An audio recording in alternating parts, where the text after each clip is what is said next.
this brand new day and for gathering all of us virtually with a common purpose, which is to serve and as teacher and innovators. As an educator, we are expected to be resourceful and innovative enough just to help and reach our learners, especially in this challenging time of pandemic. Innovation in education encourages learners and teachers to research, explore, and use all the tools to uncover something new. Innovation involves a different way of looking at problems and solving them. And because of that, we are having today our district virtual orientation on the institutionalization of educational innovation.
Good morning, everyone. Sometimes may problema kita sa internet connection natin. So, bear with us kung dado ni signal. Thank you.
Again, good morning, everyone.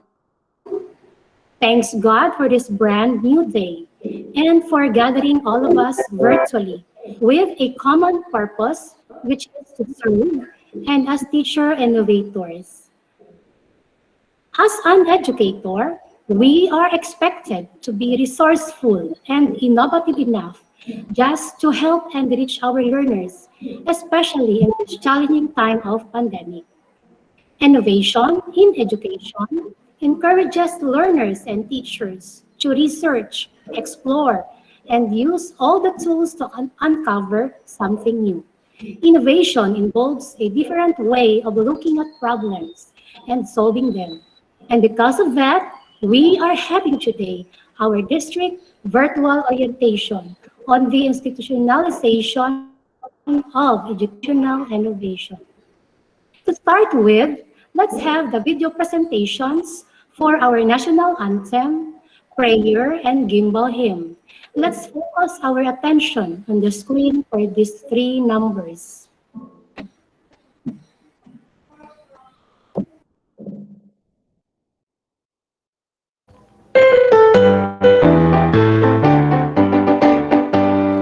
Bayang nagiliw, pwes na sinamanan, alam ng puso, sa libid mo'y buhay.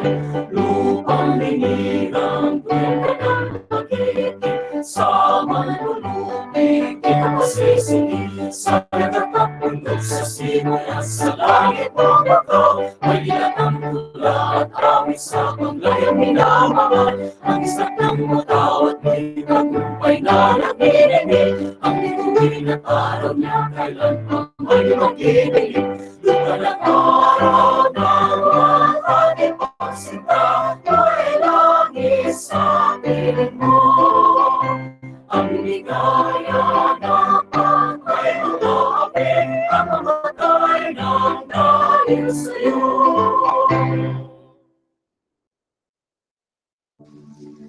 Dear God, thank you for the opportunity to meet together. Please help us to come together to make this institution reflect your kingdom. Breathe life into our ideas and decisions. Help us build a team that has love and respect at its heart. Give us the strength to continue working for your kingdom in this time of pandemic. Lord, come give us the inspiration to be the best we can be.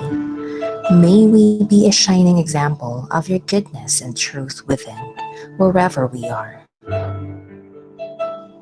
Inspire our thoughts, discussions, and ideas, and continue to remind us that all that we do here today, all that we accomplish, is for the pursuit of truth for the greater glory of you. We ask these things in your name.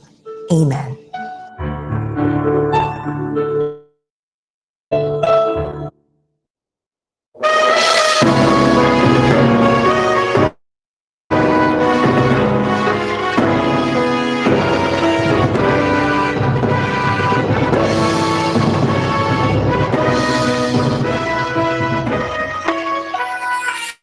Himbalan manamon, halang dakas ng Diyos.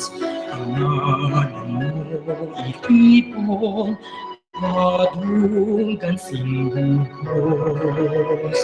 Kami balanon, karon gambahan, ang amon ba na tiyagon, buko sa imo lang. O panuang ginghal, panuang natawan, sang kinikanan, kinainan. O panuang ginghal, ikaw gitlaban, ang dapat alagaran.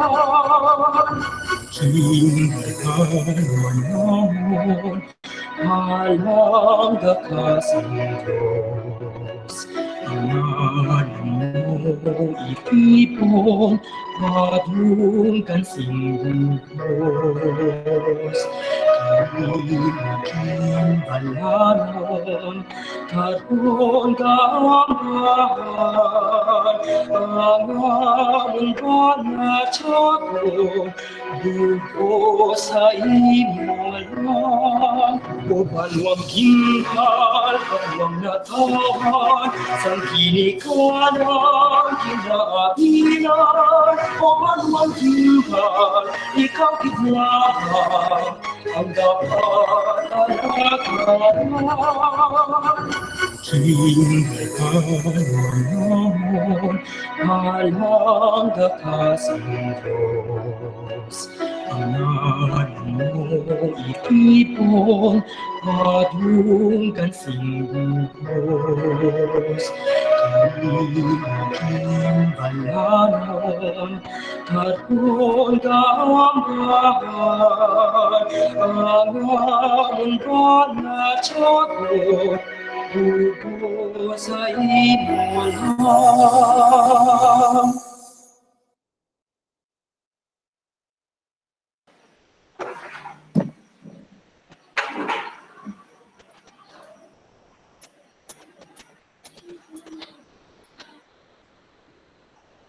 At this moment, we may call on Dr. Rita S. Caigoy, Principal 3, Gimbal Central Elementary School, for her thought for the day.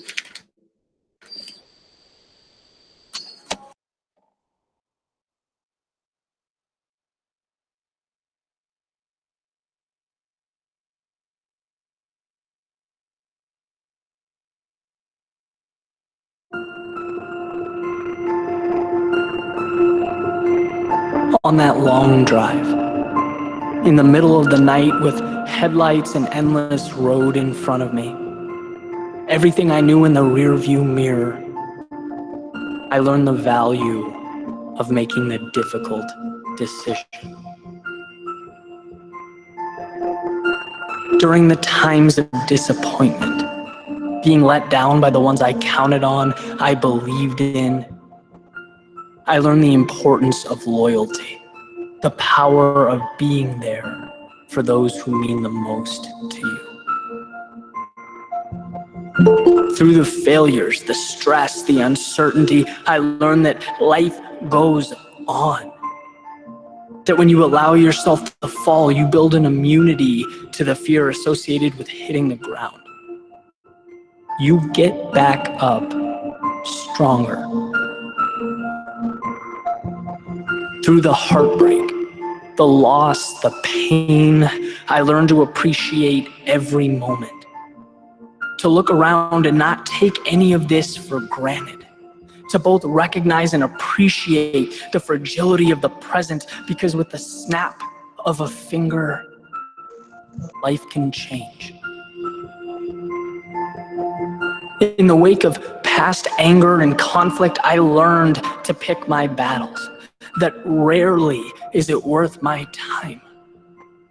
That our vantage points are merely a reflection of our backgrounds and understandings, and even the slightest effort to understand the person staring back at you can be the difference between building up and tearing down. From being overlooked, disregarded, the smallest person in the room, I learned the value of true leadership. The benefit of empowering those around you and making them feel appreciated. That walking alone may sometimes be necessary, but that building a vision that those around you believe in is unparalleled. Life is a teacher, and only through its toughest tests can its curriculum be understood, can its ideas and lessons take shape. What you need exists so long as you open your eyes. And you'll find an inevitable truth that this universe, it wants you to win. It's holding its hand out, providing you everything you need. Just understand. Understand that the lows prepare you for the highs. The losses set up the gains. The mistakes build a foundation for the greatest things you will ever do. Life is a teacher. And should you listen, you'll see that it has no bounds, no restrictions, just the next chapter.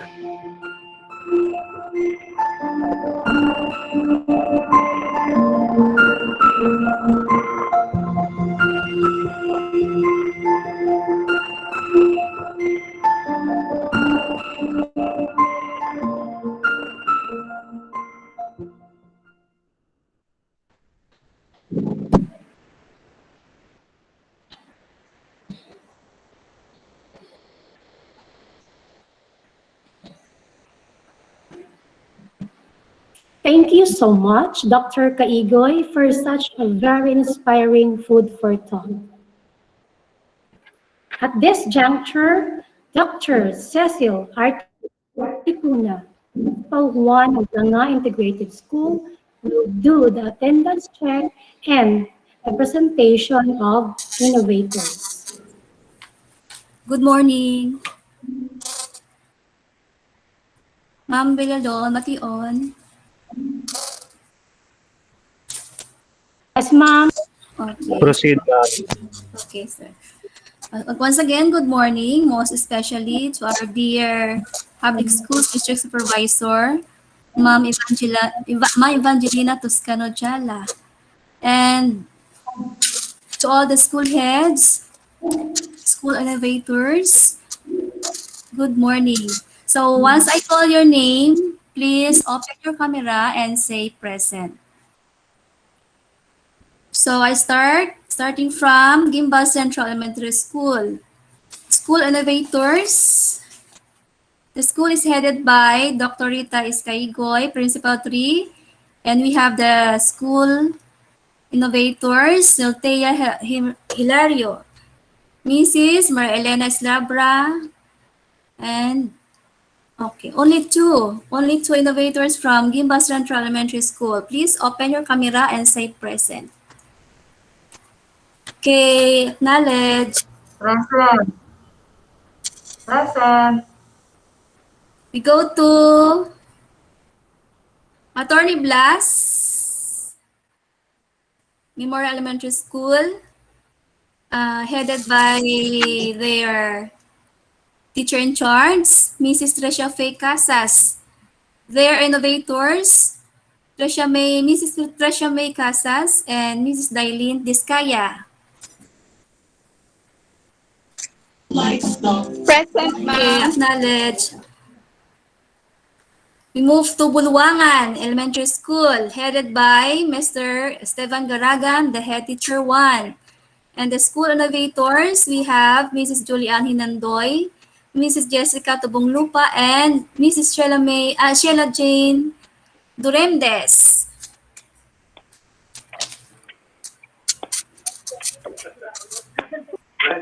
Okay, acknowledge. We have Cabasi Santa Rosa Integrated School, headed by Mrs. Susanita Freliano, their principal 2. Their school innovators, we have Mr. Albert Hilasan and Miss Jenny Natividad. Okay, good morning. Acknowledge. Then we move to Kamanggahan Elementary School, headed by Mrs. Roselia Hinesi, the principal 2. And in her innovators, we have Mrs. Lillian Piroso, Mrs. Mary Melody Torda, and Mrs. Baby Jade Cetera. Good morning.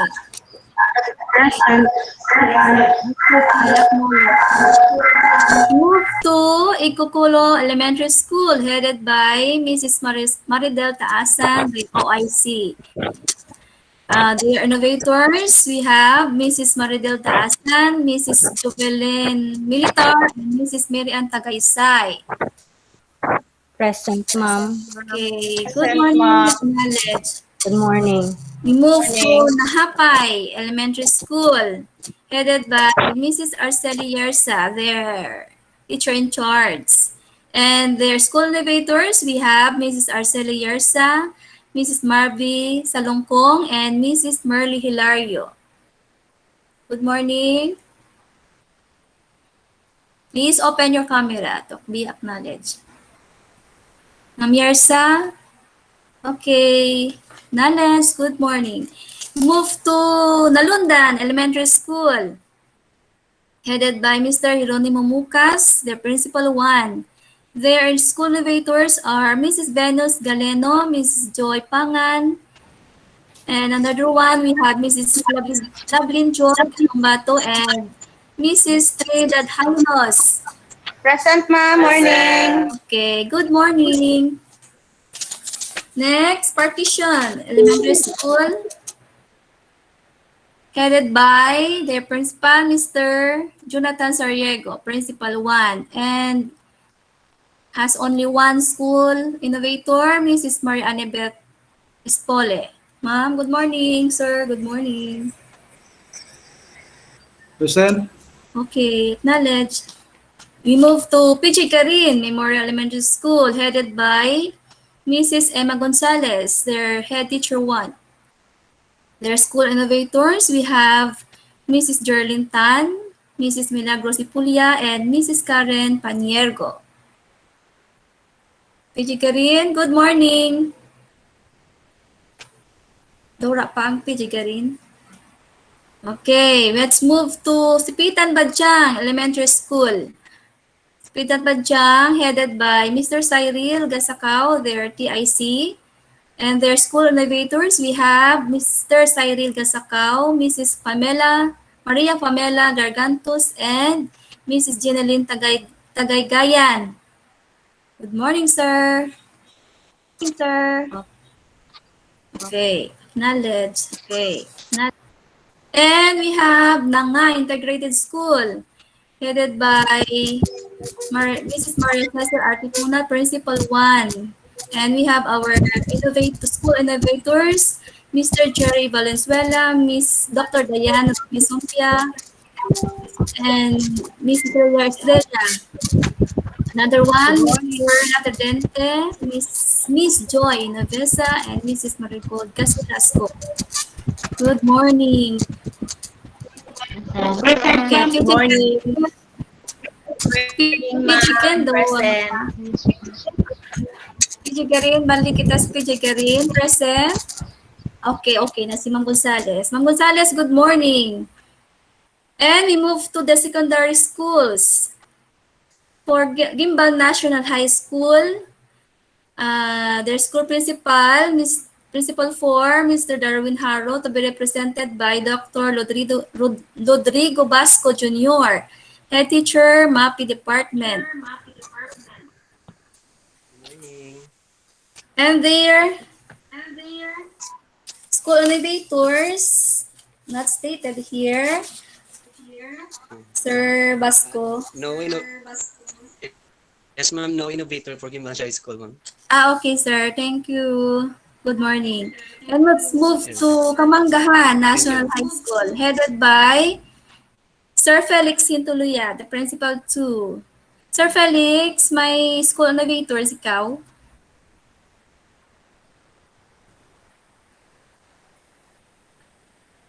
Kamanggahan National High School, good morning. Wala pa sila ka-open.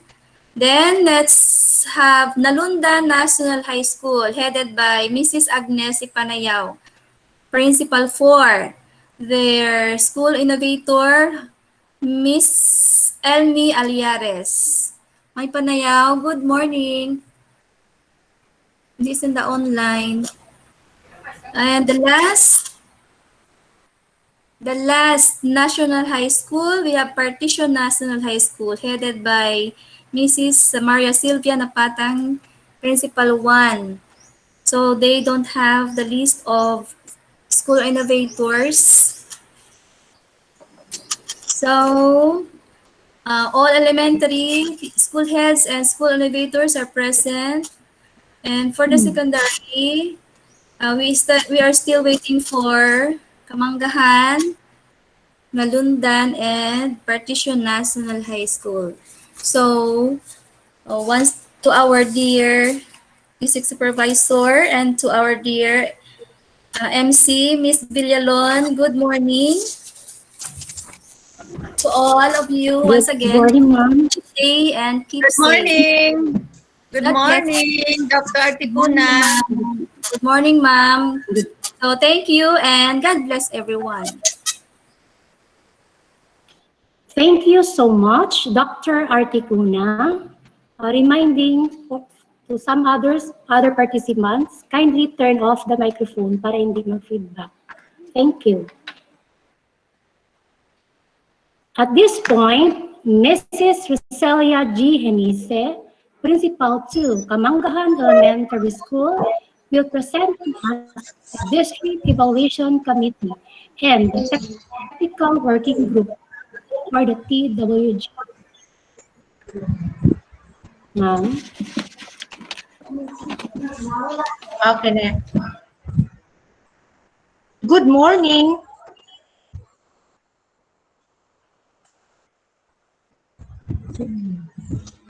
Morning, everyone. Good morning. Gina-ready ko lang akan nga organizational chart. Okay.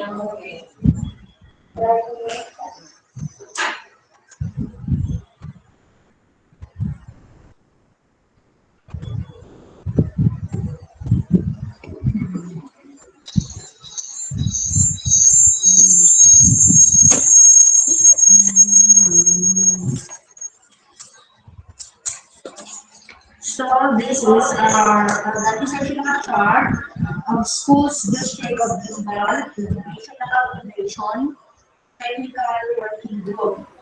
For district evaluation committee, we have our district supervisor, Mrs. Evangelina Chala, Dr. Michael Escalante, Principal 3 in charge of Unit 1, Susanita Gabrieliano, Principal 2 for Unit 2, Dr. Cecil or Maria Cecil G. Articuna, Principal 1 for Unit 3, yours truly, Rosina Dionise, Principal 2 for Unit 4, we have Sir Darwin Bilharo, Principal 4 for Gimbal National High School, Sir Fidel G. Yangarin, LG in charge, Rodolfo J. Dalisay, PTA representative, Cynthia D. Sibalios, designated evaluation focal person, and we have also Cynthia D. Sibalios in charge of the implementary as a focal person, and for Unit 1, School Research Coordinator for Unit 1, we have Gimbal Central Elementary School.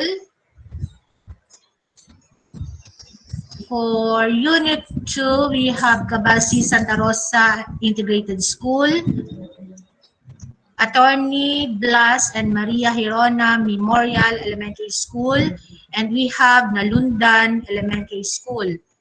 For Unit 3, we have Nanga Integrated School, Partition Elementary School, and PG Garin Memorial Elementary School. For Unit 4, we have Igukolo Elementary School, Sipitan Badjang Elementary School, Kamanggahan Elementary School, Nahapay Elementary School, and Bulwangan Elementary School.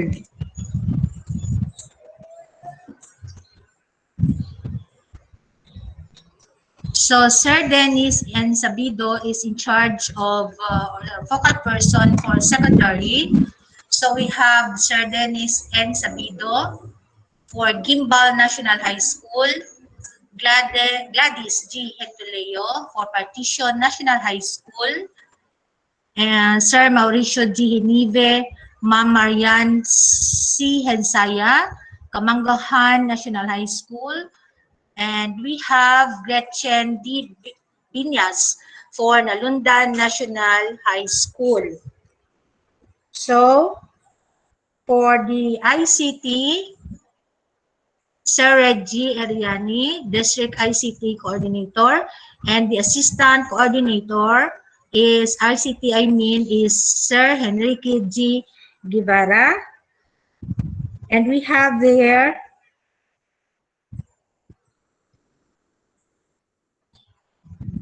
this is prepared by Sir Dennis N. Sabido, our secondary focal person, Ma'am Cynthia G. Sibalios, elementary focal person, and this is approved by Ma'am Evangelina G. Jala, our district supervisor. That's all. Good morning.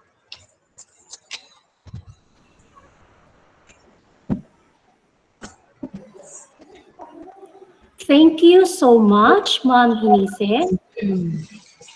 By this point, our very own Public Schools District Supervisor, Mrs.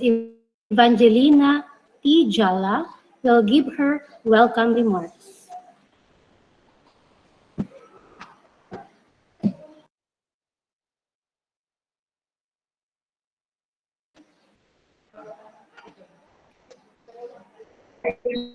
Off mic, ma'am. Ma'am, your mic is off. Ma'am Jala, excuse me. Nakamute ka, ma'am. Nakamute. Miyagi nga aga sa inyo tanan. And of course, to our very able MC, Ma'am Rosemary Villalon, our ICT coordinator, Sir Reggie. Thank you very much for facilitating today's virtual orientation. First of all, I would like to extend my greetings to the principal of Tagsing Boyo National High School, the senior education program specialist of the Division of Iloilo, and of course, the designated division focal person in educational innovation, the superwoman, nakatag, the superwoman, Dr. Dalia B. Tamayo. A round of applause to Dr. Tamayo. To my partner in secondary education, the principal of Gimbal National High School, the very committed and dedicated principal, Sir Darwin Haro, and now represented by his department head in MAPI department, Dr. Lodi Basco Jr. Good Ma'am, I'm here morning. also. Good morning. I'm also here listening to you. Yes, Sir Darwin Haro. Welcome to the group. I'm happy that you are I'm here, around. ma'am. Yeah, you don't have yet an interview this time. Yes, sir. To I give our a space to your invitation, ma'am. okay, thank you, Sir Darwin. Our head of Kamangahan National High School, the principal to Sir Felix Hentolea, our principal of Partition National High School, Ma'am Sylvia Napatang, the principal of Nalundan National High School, Ma'am Agnes Ipanayao, and of course, our partners in the elementary, my friend and classmate, Principal 3 of Gimbal Central Elementary School, Dr. Rita Caigoy, our principal of Kabasi Integrated School, the beautiful and very able Ma'am Susanita Frieliano, Principal 2 of Kamangahan Elementary School, our very dedicated and committed principal, Ma'am Roselia Henese, Principal 1 of Nanga Integrated School, the very soft-spoken Dr. Cecil Articuna, our silent workers, Principal of Nalundan Elementary School, Mr. Jeronimo Mucas, and Principal 1 of Partition, the artist, Sir Jonathan Sariego. To our head teacher, Sir Steve Garagan of Bulwangan Elementary School, Ma'am Emma Gonzalez, head teacher of PG Garin Memorial Elementary School, our teacher in charge, Ma'am Arceli Hersa of Nahapay, Ma'am Maridel Taasan of Igcocolo Elementary School, Sir Cyril Kasakaw of Sipitan Bajang Elementary School, Ma'am Tricia Faye Casas of Attorney Blas. And of course, I would like to extend also my greetings to our PTA representative, Mr. Rodolfo Talisay, the Vice President of the Federated PTA, of course, our SB member in charge, Committee on Education, SB Fidel Giliangarin. To all our school research coordinators who are automatically our innovation focal persons, and most of all, of course, my greetings to our innovators, school innovators. Welcome from the District of Gimbal with 187 teaching and non-teaching force with 4,000 plus enrollees with 4 secondary national high schools. Pleasant morning to all of you. According to our Secretary Leonor Diling Magtolis Briones, with a future uncertain due to the rise of advanced technologies, Secretary Magtoles cited Sulong Edukalidad program as the DepEd move to innovate Philippine educational in response to a world drastically changing. So I tried really to find out the meaning of drastically, which means extremely or very different. So in a very different changing environment. Civilization can only move forward through innovation, according to our secretary. We should start teaching innovation not in the university level, but in the basic education level. The nation or the innovation, the country needs innovators, especially in the DepEd, The desire for knowledge of creating something helpful out of what is going on around us have to be inculcated to our learners. We have to change the way we teach our learners. We have to prepare them for a world that is changing. To produce new breed of learners, to upgrade the capacity of teachers. That's why at present we have teachers upskilling and reskilling. We also need the engagement of our stakeholders for the support and collaboration. The practices and principles are already different. Our learners will be in a better position to accept and look for innovation. This is what we need this time. So my dear fellow school heads, to our dear teachers and innovators, we have to embrace what we need this time. We need to innovate so that this can benefit our learners. And this is the kind of life that we have today. We need to innovate that which can help us at the moment. To one and all, I welcome you in this virtual orientation on the institutionalization of educational innovation. Thank you and good day, everyone.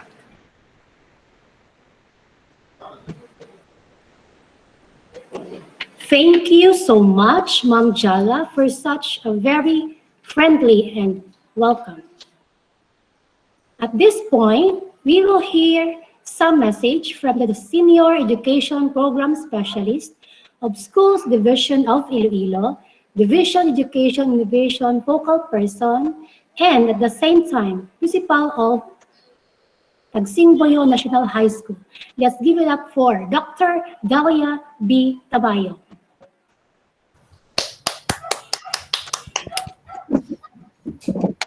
Ma'am Villalon. To our esteemed officer in charge of the Office of the Assistant Schools Division Superintendent, Sir Adonis A. Mosquera. To the Dynamic Public Schools District Supervisor, Ma'am Evangelina T. Jala. To all the hardworking school heads, teachers, and staff of the Schools District of Gimbal, good morning. Morning, ma'am. To make things better, we usually do them in an extraordinary way. And in DepEd, we are very much adept with this skill. Some of us put it into writings, documented it, while others just simply do it without realizing that it is already considered as a form of innovation. Innovation means a new idea, a new process, or a new product. But why do we need to innovate? Why do we need to innovate, especially during this time of pandemic? We innovate because we need to think of new ways that are responsive to the needs of the present time. Just like how can we make the delivery of modular learning modality an effective one, despite of the many challenges that our learners, our teachers, our school heads are facing nowadays. Like, what are the new ways to think of more effective in generating support from our stakeholders to help us sustain in the implementation of our school learning continuity plan? I would like to congratulate the Schools District of Gimbal for having this orientation because it signifies your support to the call of our Regional Director, Sir Ramir Oitico, in the institutionalization of educational innovation in Region 6, and also in the institutionalization of innovation in the Schools Division of Iloilo. With the active response of our teachers and our school heads in the Innovation Showdown, I strongly believe that this is a very timely platform for our teachers to showcase their innovation. But with and without the showdown, we have to continuously innovate, to to continuously or constantly improve the way that we do things for the improvement of our delivery of basic education so that our learners will get the best that they deserve. Innovation is a cycle because what is applicable and effective today might not be true tomorrow. So teachers and school heads, with the guidance of our school's district supervisor, Ma'am Jala, may you always have the passion to do things better. May you always have the passion to innovate things. Let us embrace and strengthen the culture of innovation in the school's division of Iloilo. With this, I would like to say thank you, everyone. Keep safe and good morning. Builo, Iloilo.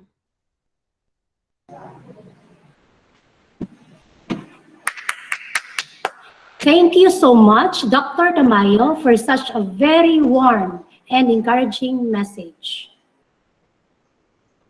At this moment, we may call on again Mrs. Evangelina T. Jala, our Public Schools District Supervisor, to introduce to us our guest speaker. Good morning once again.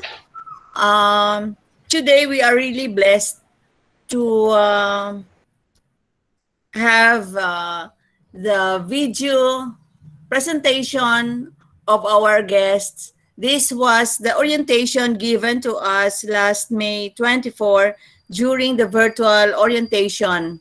So at this time, we would like to hear, view, and listen to the presentation, of course, by our newly installed Assistant Schools Division Superintendent of Iloilo, who is Assistant Superintendent Adonis Mosquera, on the presentation regarding the institutionalization of educational innovation. Thank you very much.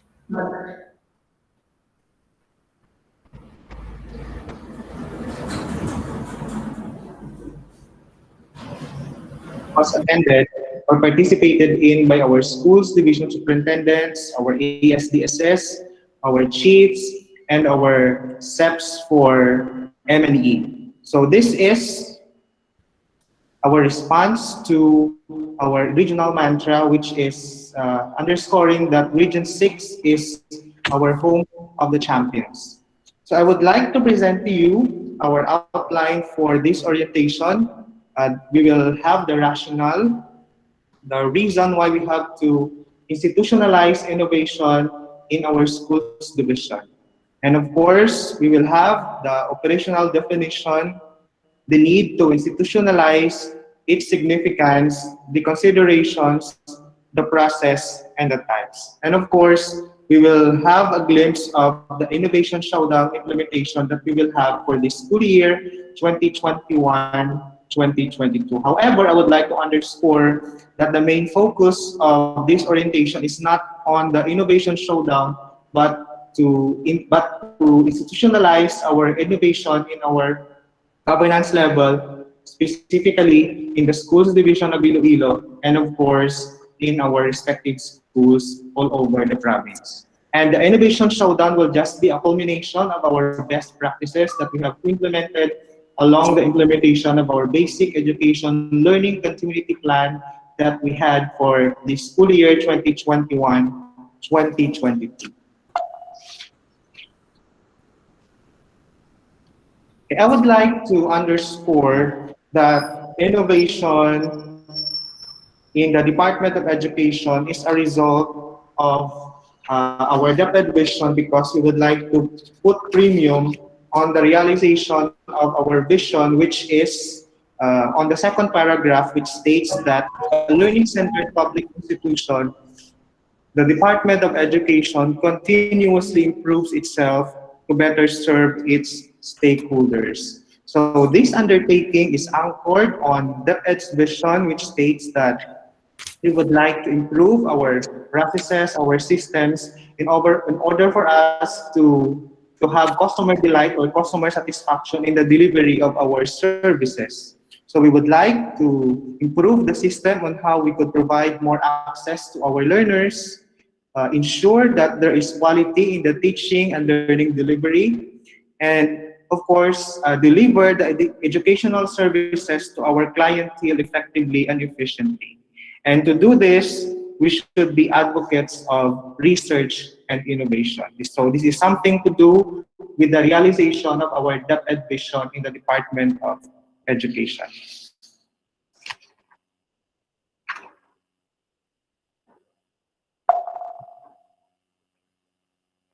Why do we need to innovate across the governance levels in the Department of Education?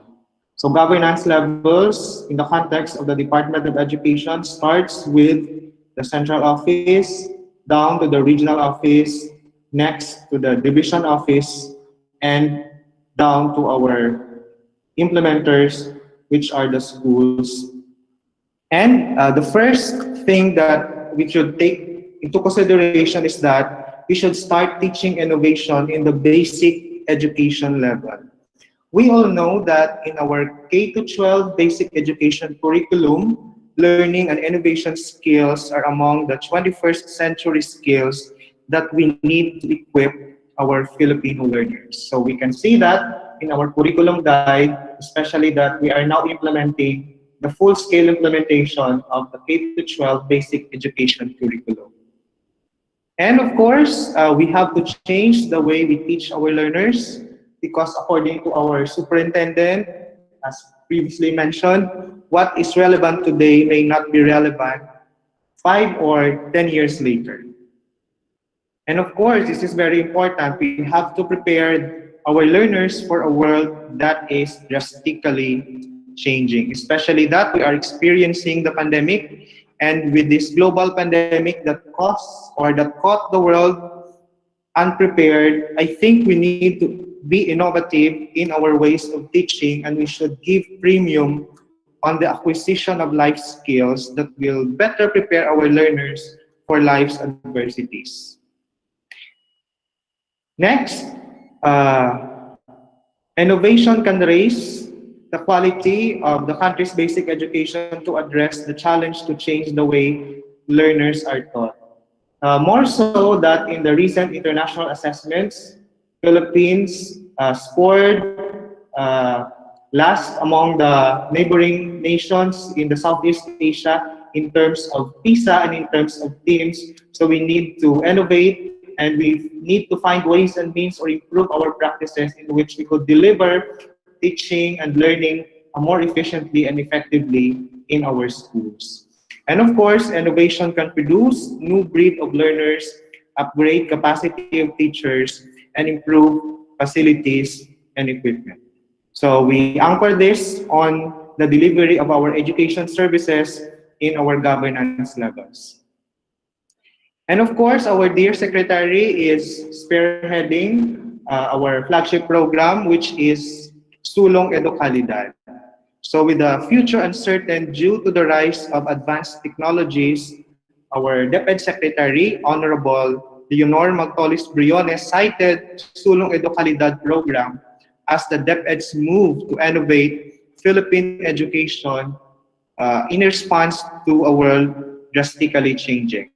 So the main features, or we are implementing the 4 aggressive reforms in basic education through the Sulong Edukalidad program. So first is the K-12 curriculum review and update. So this is forced through the Bureau of Curriculum Development at the Central Office. Of course, improving learning environment, teachers upskilling and reskilling, and engagement of stakeholders for support and collaboration.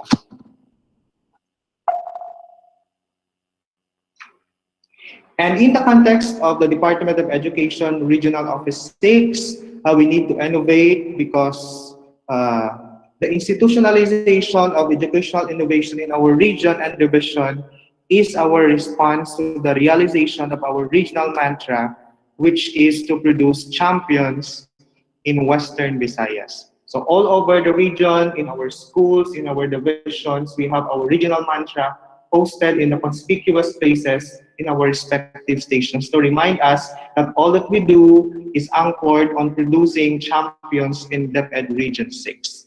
And our innovative practices will benefit not only our learners, but also our teachers.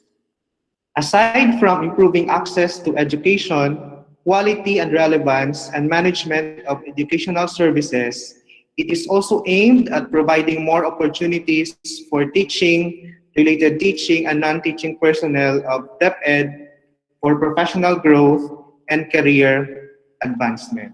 So we do not only provide opportunities to learners, but also we provide opportunities to our teachers and our education leaders as we implement innovation in our system.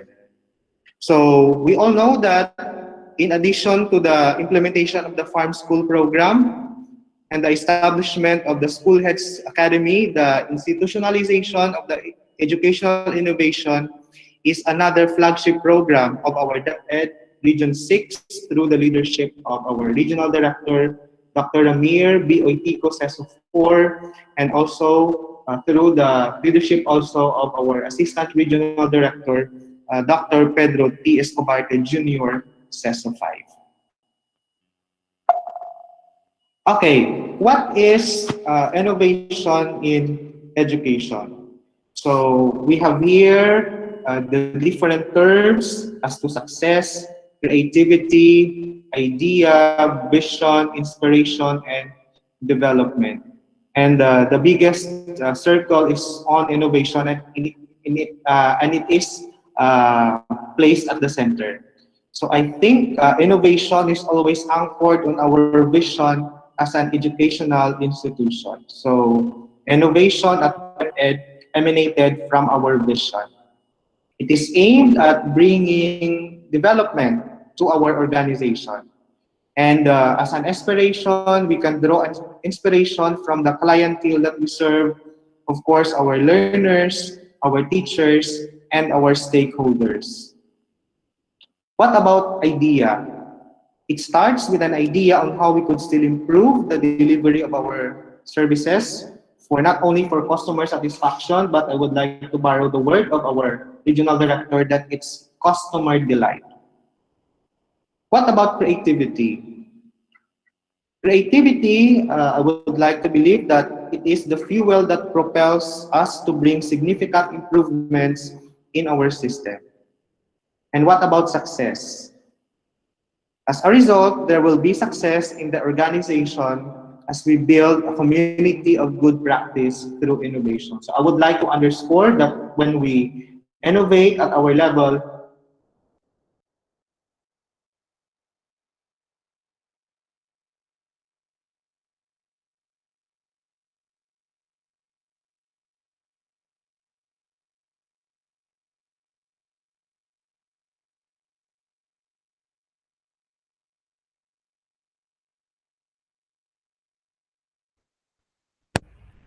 Please stand by. Internet problem.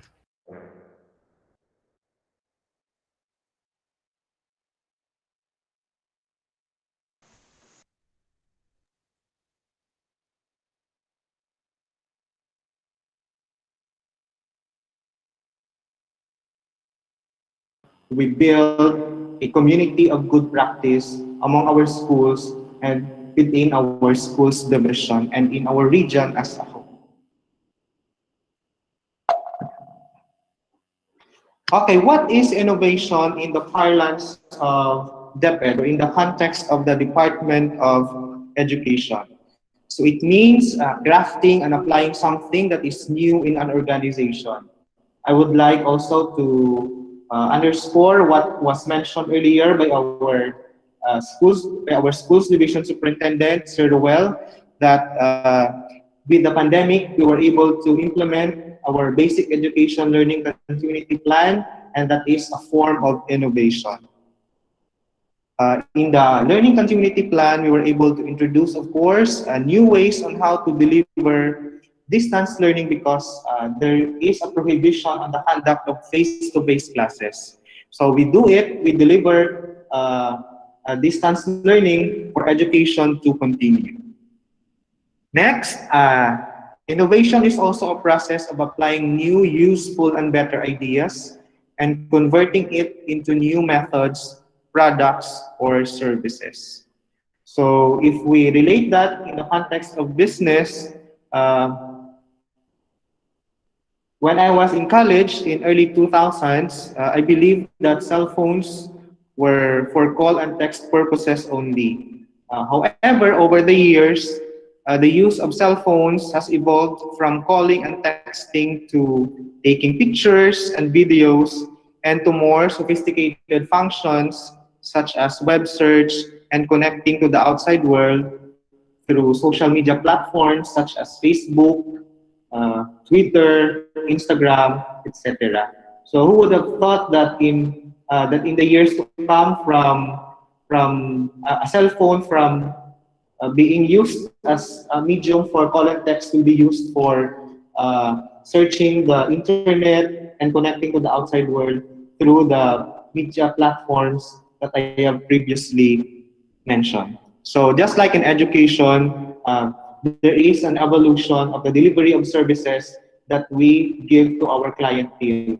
Who would have thought that in the delivery of basic education, we will do the TV-based instruction, we will do the radio-based instruction, we will do the blended learning, we will do the modular learning, just like what we did in the alternative learning system, which means that the world keeps on changing and we must be relevant in this time of, in the call of the time, and we need to innovate for us to be relevant, and we need to be creative in the ways that we deliver teaching in our clientele.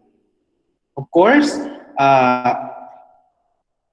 innovation, it is an idea that will provide quality improvement to the organization and will create a significant change. In the context of the Department of Education, I think when we streamline our existing processes in the organization to improve the delivery of our services to our clientele, that can be a form of innovation. So for instance, if we used to have our selection process for teachers for a period of, let's say, 2 months, and if we can do that in just a span of 1 month, still adherent to the existing policies and the rules of the civil service, I think what we did to streamline the process is a form of innovation. Number four, innovation is based in the creation or redesign of products, processes, or framework for the benefit of an organization.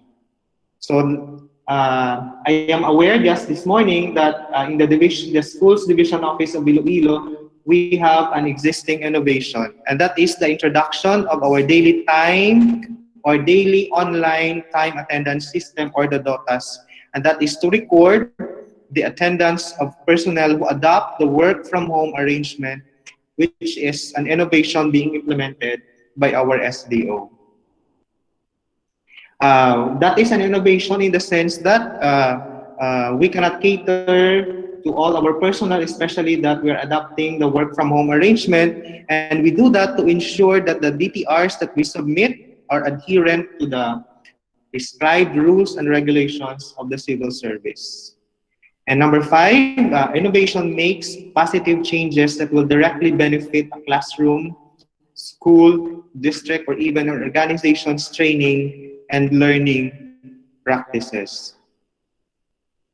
So I would like to emphasize that positive changes must be the end goal of the innovation. Let's say if it will result to poor academic performance, the innovation will be a failure. Consequently, if it did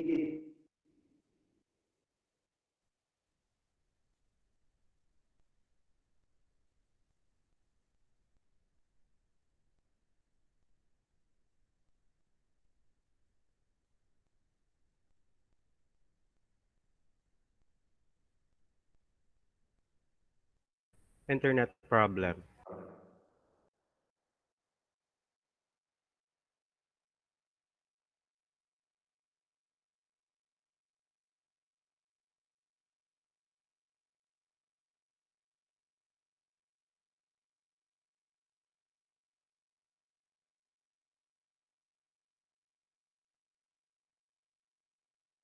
not result to customer satisfaction and delight, it cannot also be considered as an innovation. And innovation in education is doing things in a new way to come up with an approach, process, product, or strategy. So for example, in the curriculum implementation division, our contextualized learning resources that we developed for the school year and the assessment strategies that we have implemented during this COVID-19 pandemic are some of the examples of innovations that we implemented not only at our end but more so in the schools all over the province. So that is our operational definition of innovation in the context of the Department of Education. And the next question is, why do we need to institutionalize innovation? Because innovation has been part of our system from the start that we rendered services to the Department of Education. So why do we need to have the institutionalization of the educational innovation in Region 6 and also in the schools division offices in Western Visayas? First, we would like to respond to the mandate of the regional mantra, which underscores that every child is a champion.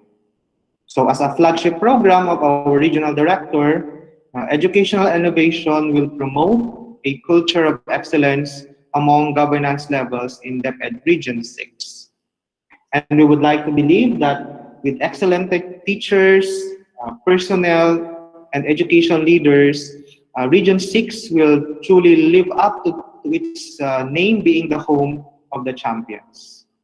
Next, we would like to showcase innovative implementation of basic education services in the 5 categories, namely curriculum and instruction, policy, planning, research and governance, learning environment, human resource development, and also to include our inclusive programs, which are alternative learning system, special education, and IPED or Indigenous Peoples Education as programs in our schools, districts, and schools division offices, being part also of our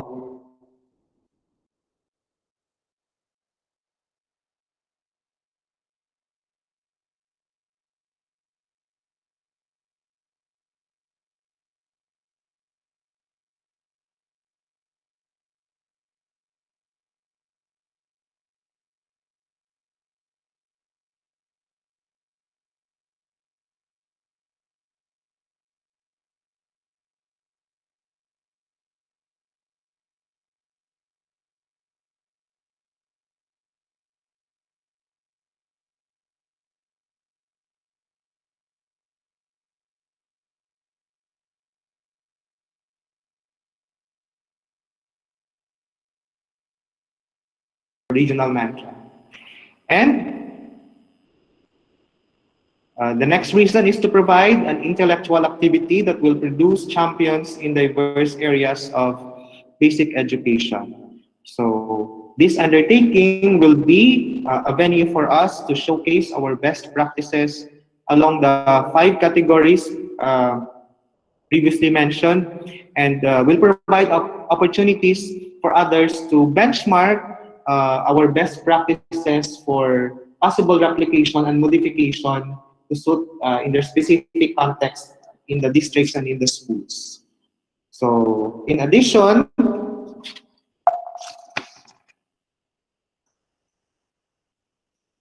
okay, another reason why we need to institutionalize innovation in our schools division is to solve educational issues, improve practices, and set standards among school institutions.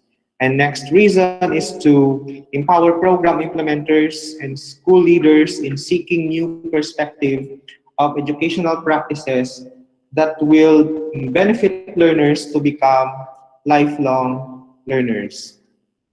In the previous slide, we all know that innovation calls for the creativity of our school leaders and teachers in making sure that we deliver quality, relevant, accessible, and liberating education to our learners.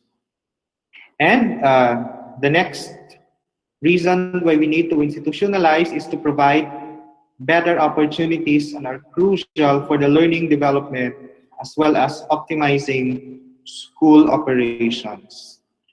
For our personnel, not only for our learners, this will create also opportunities for professional growth and career advancement. Because I think per DepEd order number 66 series of 2007, which is the revised guidelines on the appointment of promotion of other teaching, related teaching, and non-teaching positions.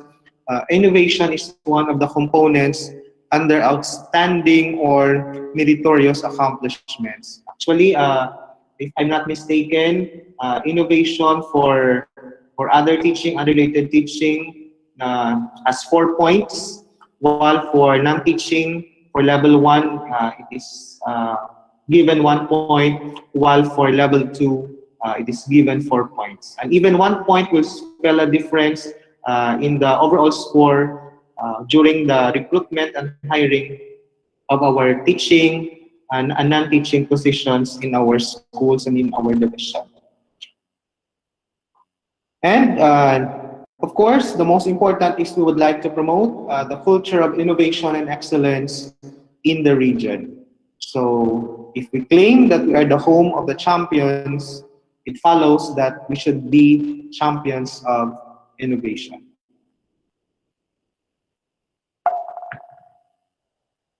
Okay, what are the outcomes of innovation in the context of the Department of Education?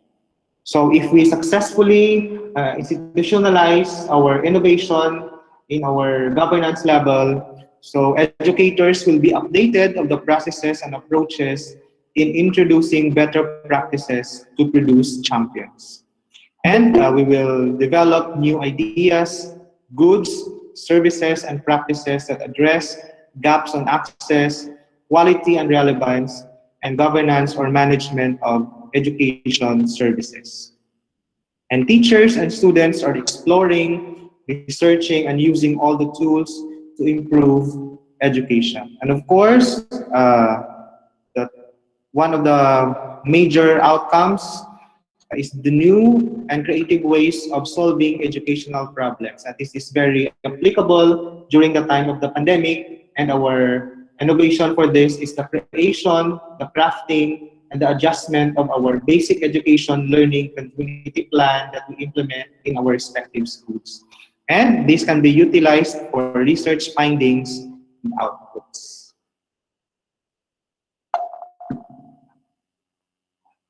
Okay, what are the considerations for innovation? So in the slide, we have here a Venn diagram.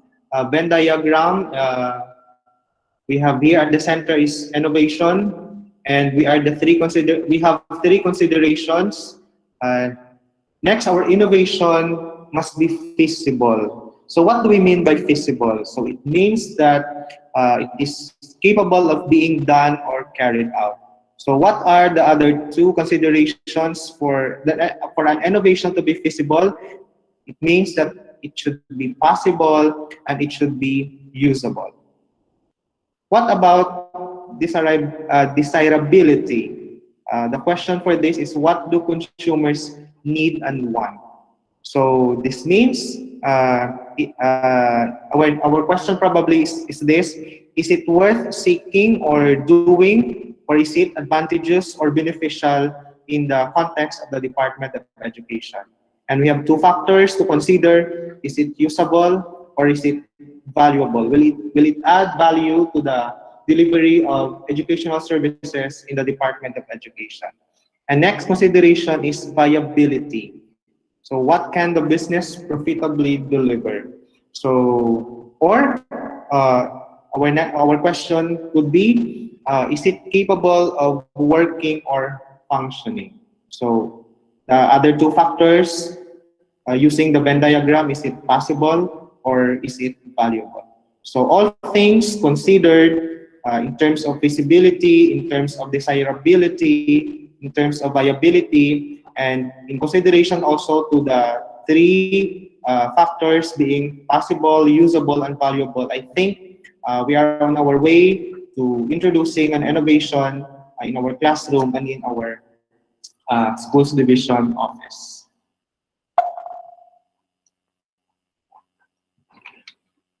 What is the process? So, Rice Medwed of Northeastern University believes that innovation in education includes three key steps. First, we would like to examine our current situation. This should include an examination of our experience, followed by a mental exploration of how that experience could be improved upon. And we would like to ask ourselves three questions to get this process going, including what is the problem, how can I address this problem to make it better, and what tools do I have at my disposal to assist in this process. So these can be derived from, but not limited to, research findings, outputs, monitoring and evaluation results, and consultations. The next step is by making small-scale changes. So once you have explored the above questions and the answers are formalized, we should try to make the change on a small scale.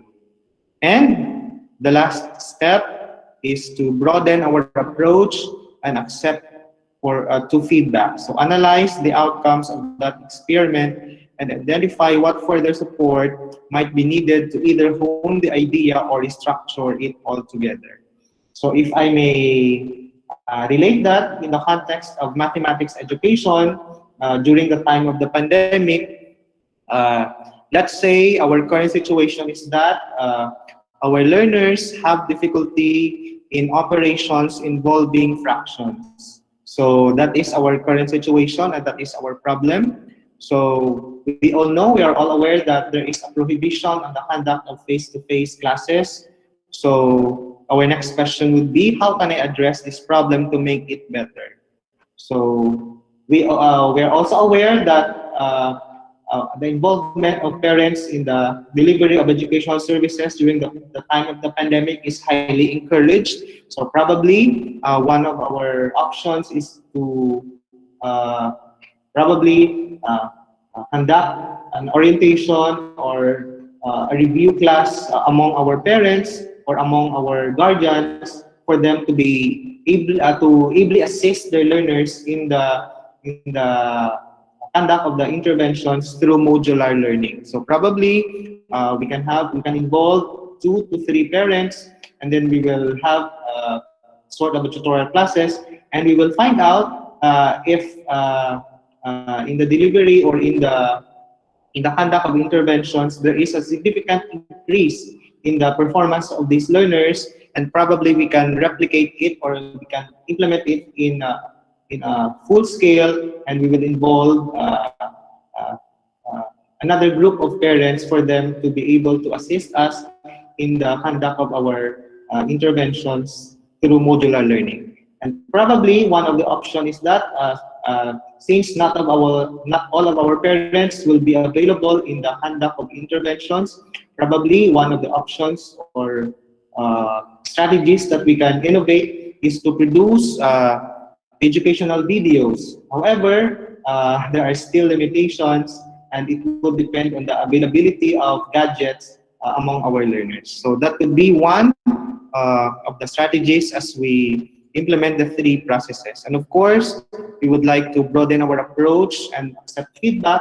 So at the end of the learning interventions, probably we can have a series of meetings among our parents, be it virtual or face-to-face, on how our identified innovation or strategy has worked well among our learners or among their children in the conduct of the interventions, specifically on competencies involving operations on fractions. That is in the context of the mathematics education. And of course, we are all aware that our teachers are very innovative and very creative on how they could implement the learning continuity plan, especially that our focus, our main challenge or our problem in the delivery of modular learning is how to ensure that the reading and the literacy skills, the numeracy skills of our learners are improved, especially that we are prohibited in the conduct from conducting face-to-face classes. So that is in brief the processes that we need to consider as we implement innovation in the context of education.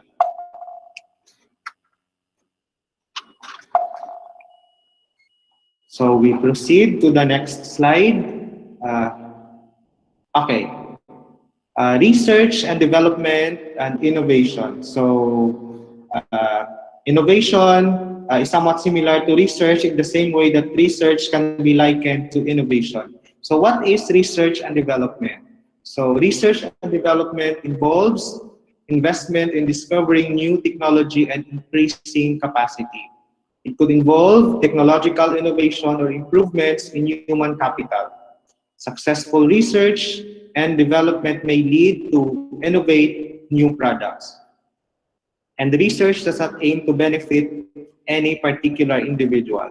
And research requires standardization. So between the two, between innovation and research, I think research is a more rigorous process because it involves specific steps starting from the we all know that research, between research and innovation, research involves different steps, just like theoretical, our framework, our research methodology, our research design, our hypothesis testing, and all the rest of the steps. While innovation is a simplified form because it only involves improving the method of working or producing goods. Often it will involve better technology or better methods of working and may be the result of research and development. But innovation could also be a breakthrough, just like what happened to Apple products. Through the research and development,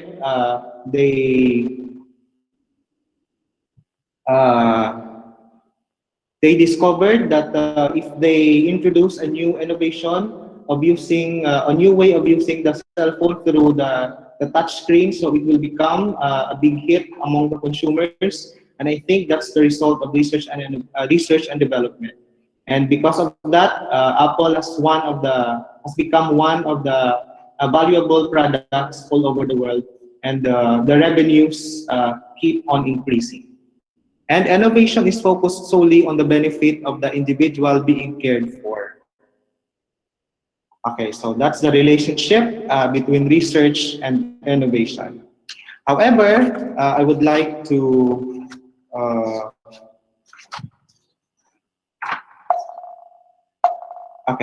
I would like to underscore. Okay, nag-move na siya. Okay.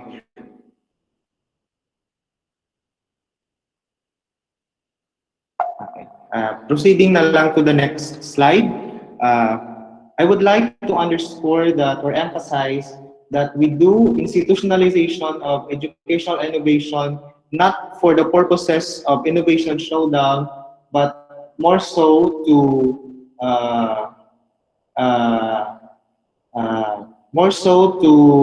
give due recognition to the best practices that have been implemented by our teachers, by our technical personnel in the improvement of educational delivery of educational services in our schools specifically. So I would like to introduce to you the mechanics of the Innovation Showdown, which will be the highlight or the culmination activity at the regional level.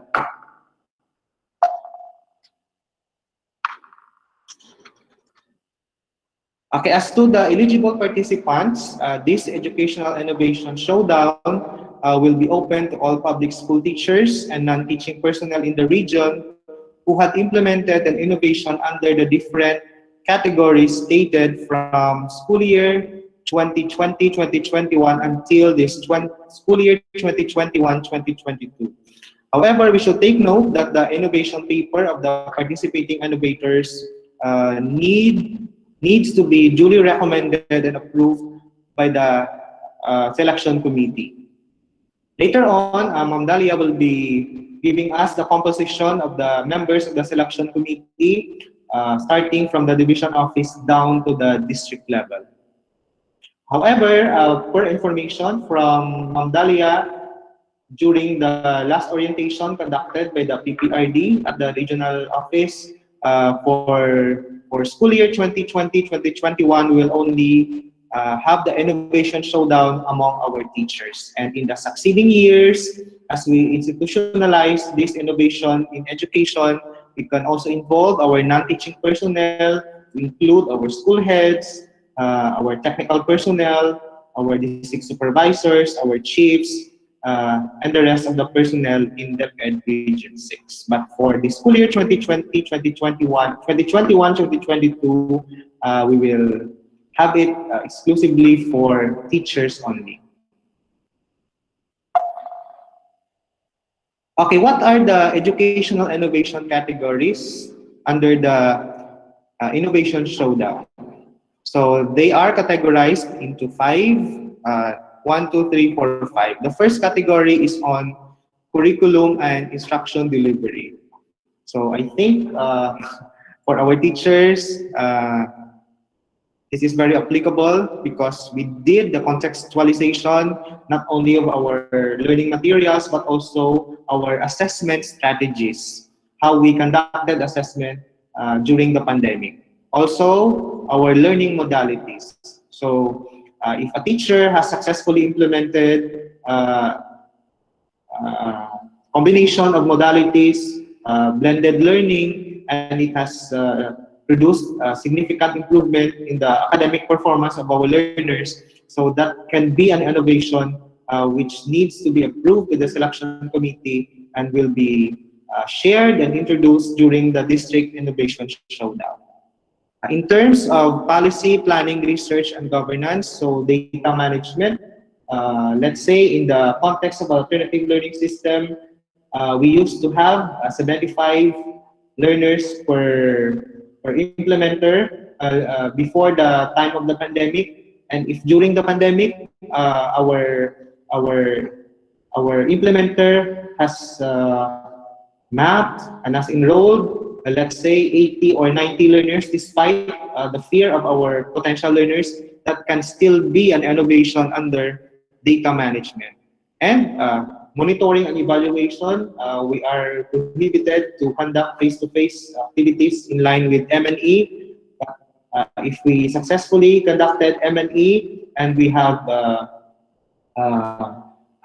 determined the top 3 major concerns in our respective districts, in our schools, and we have successfully implemented TE interventions, and the interventions have resulted to a significant increase or improvement in terms of access, in terms of quality and relevance, and in terms of delivery of education services. So that can be a form of innovation. And of course, research, policy implementation, financial and resources management, program management, school administration, and leadership. So what about the specific areas under learning environment improvement? So learning facilities, ICT, stakeholders engagement and partnership, DRRM, child protection, gender and development, health and sanitation, inclusiveness, learning resources. So I think this can still be applicable for our teachers in terms of learning facilities, ICT, health and sanitation, and inclusiveness and learning resources. And in the succeeding school year, probably we can have our innovations to be introduced or to be showcased in the Innovation Showdown in the areas of hiring process, of career development, welfare, performance assessment, recognition, and training programs. how did we deliver or how did we capacitate our implementers in the delivery of distance learning during the pandemic. So that can be an innovation uh, from the schools division office, specifically from the HRD, Human Resource Development, from the SGOD or the Schools Governance and Operations Division. And as part of the inclusive programs, we include also our alternative learning system.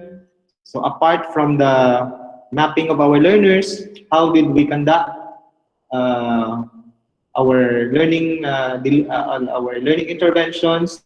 Because in the previous years, although we had our modular learning, but we had also implemented face-to-face conduct of interventions. So also for SPED and for iPad programs, our specific areas are instruction, curriculum assessment, social welfare, access to education, cultural preservation, skills empowerment, values formation, and community development. So I think for the initial year of our innovation showdown, which will start at the district level, uh, next to the division level and then to the regional level. So probably for our teachers, we can have categories for curriculum and instruction delivery, for learning environment improvement, and for our inclusive programs, our ALS, SPED, iPad programs. But we would like also to acknowledge the innovations that our implementers in the schools division and in our schools have implemented along policy planning, research, and governance, learning, and human resource development.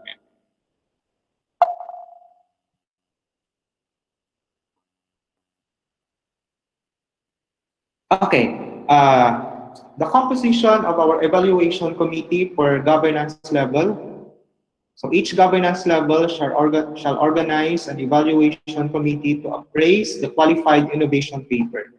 The number of committee members shall be decided at the governance level in compliance to the following composition of evaluators.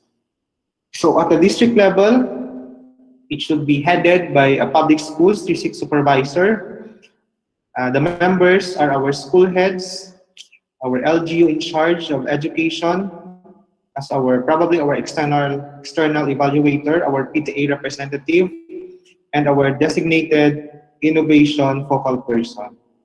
Later our SEPs for planning and research will give you the suggested members of the evaluation committee at the district level. At the division level, our chairman is either our schools division superintendent or our assistant schools division superintendent. And our members are our chiefs from the school governance and operations division and from the curriculum implementation division or their designated representative. And we plan to invite external evaluators from our higher education institutions. And our designated innovation focal person who will come from the school governance and operations division. And at the regional level, it will be headed by our regional director or our assistant regional director. And the members are our chiefs from the support divisions and our functional divisions. And our members are our select education program supervisors, and they will also have their external evaluators. And the designated innovation focal person will come from the policy planning and research division.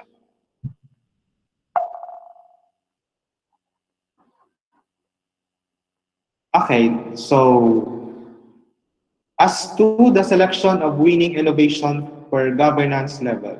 So at the district and the division levels, the lead participating innovator shall submit a duly signed innovation paper. The innovation paper will be introduced or be presented to you later by Ma'am Dalia, and this will be evaluated by the committee at the district and the division levels. For qualified innovation paper, the lead innovator shall prepare a 10-minute presentation, a 5-minute oral presentation, and 5-minute comprehensive video clip during the innovation showdown, to be followed by 5-minute open forum with the evaluation committee. Third, the winning innovation shall be appraised during the attached criteria. And we will be having one winning innovation, which will be selected at the district level regardless of categories and the authors, and the school shall be awarded as District Innovator of the Year. And at the division level, we will have winning innovation regardless of the categories, and the district shall be awarded as the division innovator, and automatically this will be our entry to the regional level innovation showdown. And all winners from the division level shall be automatically awarded as regional innovator of the year.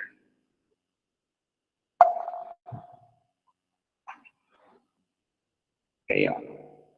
What are our evaluation criteria? So we select our district innovators and our division innovators through the following criteria. So we categorized it as to innovation,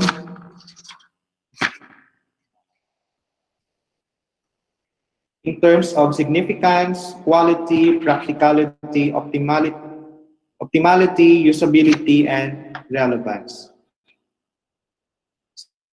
So as to significance, it needs to provide valuable impact to learners, personnel, stakeholders, and educational system or processes. Promotes access, quality, and governance of basic education. In our succeeding orientations, we will be presenting to you our rubric for each of these components. For quality, materials used, products, services, and processes should meet maximum standards. And it should be safe, durable, replicable, and competitive. As to practicality, it addresses the perceived issues or problems in the educational context. For optimality, it maximizes school or office resources, promotes productivity, and creates efficiency in school or office operation. And for usability, it is user-friendly or easy to manage or use. So for relevance, relevant or contributory to the attainment of the department's vision, mission, and goals, and our regional mantra. And all of these themes will total to 80%. And the rest of the 20% is on the innovation paper to oral presentation and for video presentation.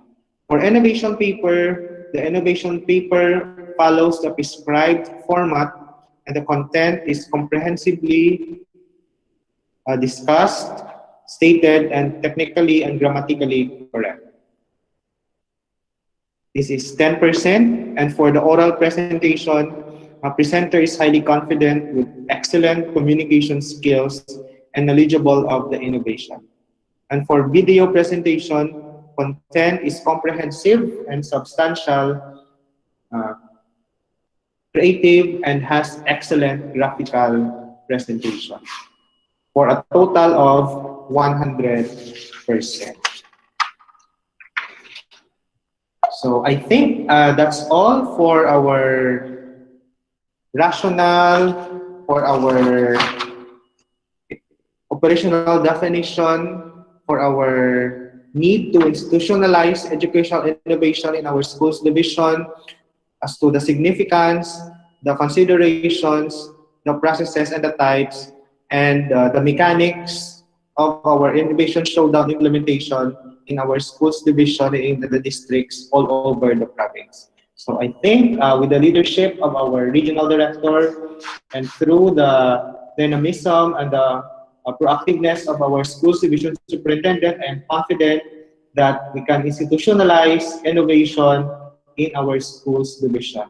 And we can only make ourselves relevant if we innovate and we create ways on how we could improve the delivery of our educational services in terms of access, in terms of quality and relevance, and management of resources. So that's all for my topic, and we are excited also to hear from Ma'am Dalia as she will introduce to us the educational innovation paper outline, our next steps in the schools division on how we will conduct the innovation showdown in our districts and in our division, and of course in the institutionalization of this innovation in the schools division of Iloilo. And with that, keep safe everyone. God bless us all.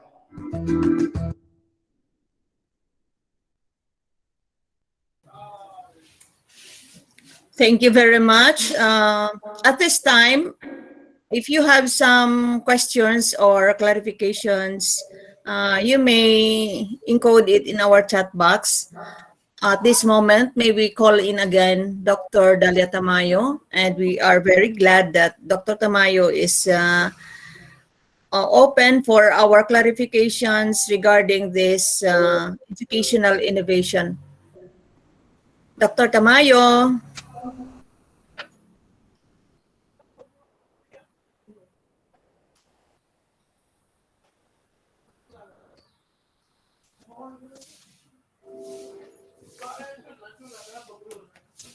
Okay. Before we are going to give our questions or clarifications for Dr. Tamayo, may we request Sir Reggie to please continue our video presentation on the part of some mechanics and guidelines by Dr. Tamayo. Sir Reggie. Copy, ma'am, copy. Thank you very much.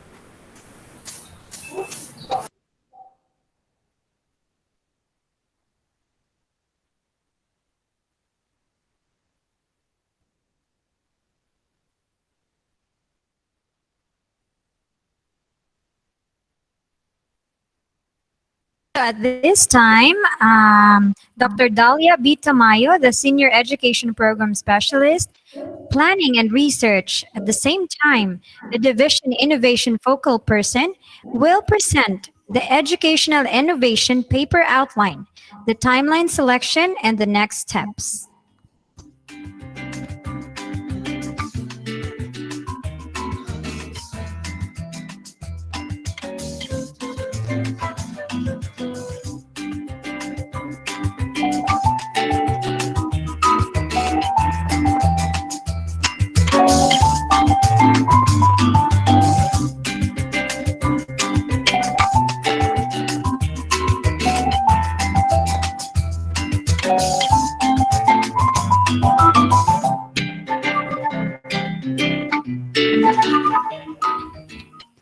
Good afternoon, everyone. How are you at this time? Thank you, Ma'am Cindy. Thank you, Sir Aden Mosquera, for that very concise orientation about our educational innovation. Most probably all our teachers, or if not all, majority of our teachers have already conducted several innovations in your classrooms or even implemented it in your school. And for sure, majority of you now are excited on how are you going to present your paper. Maybe you are asking of the format, the font size, even the margin, etc. So that is what I'm going to discuss to you this afternoon. First is I will be presenting the paper outline.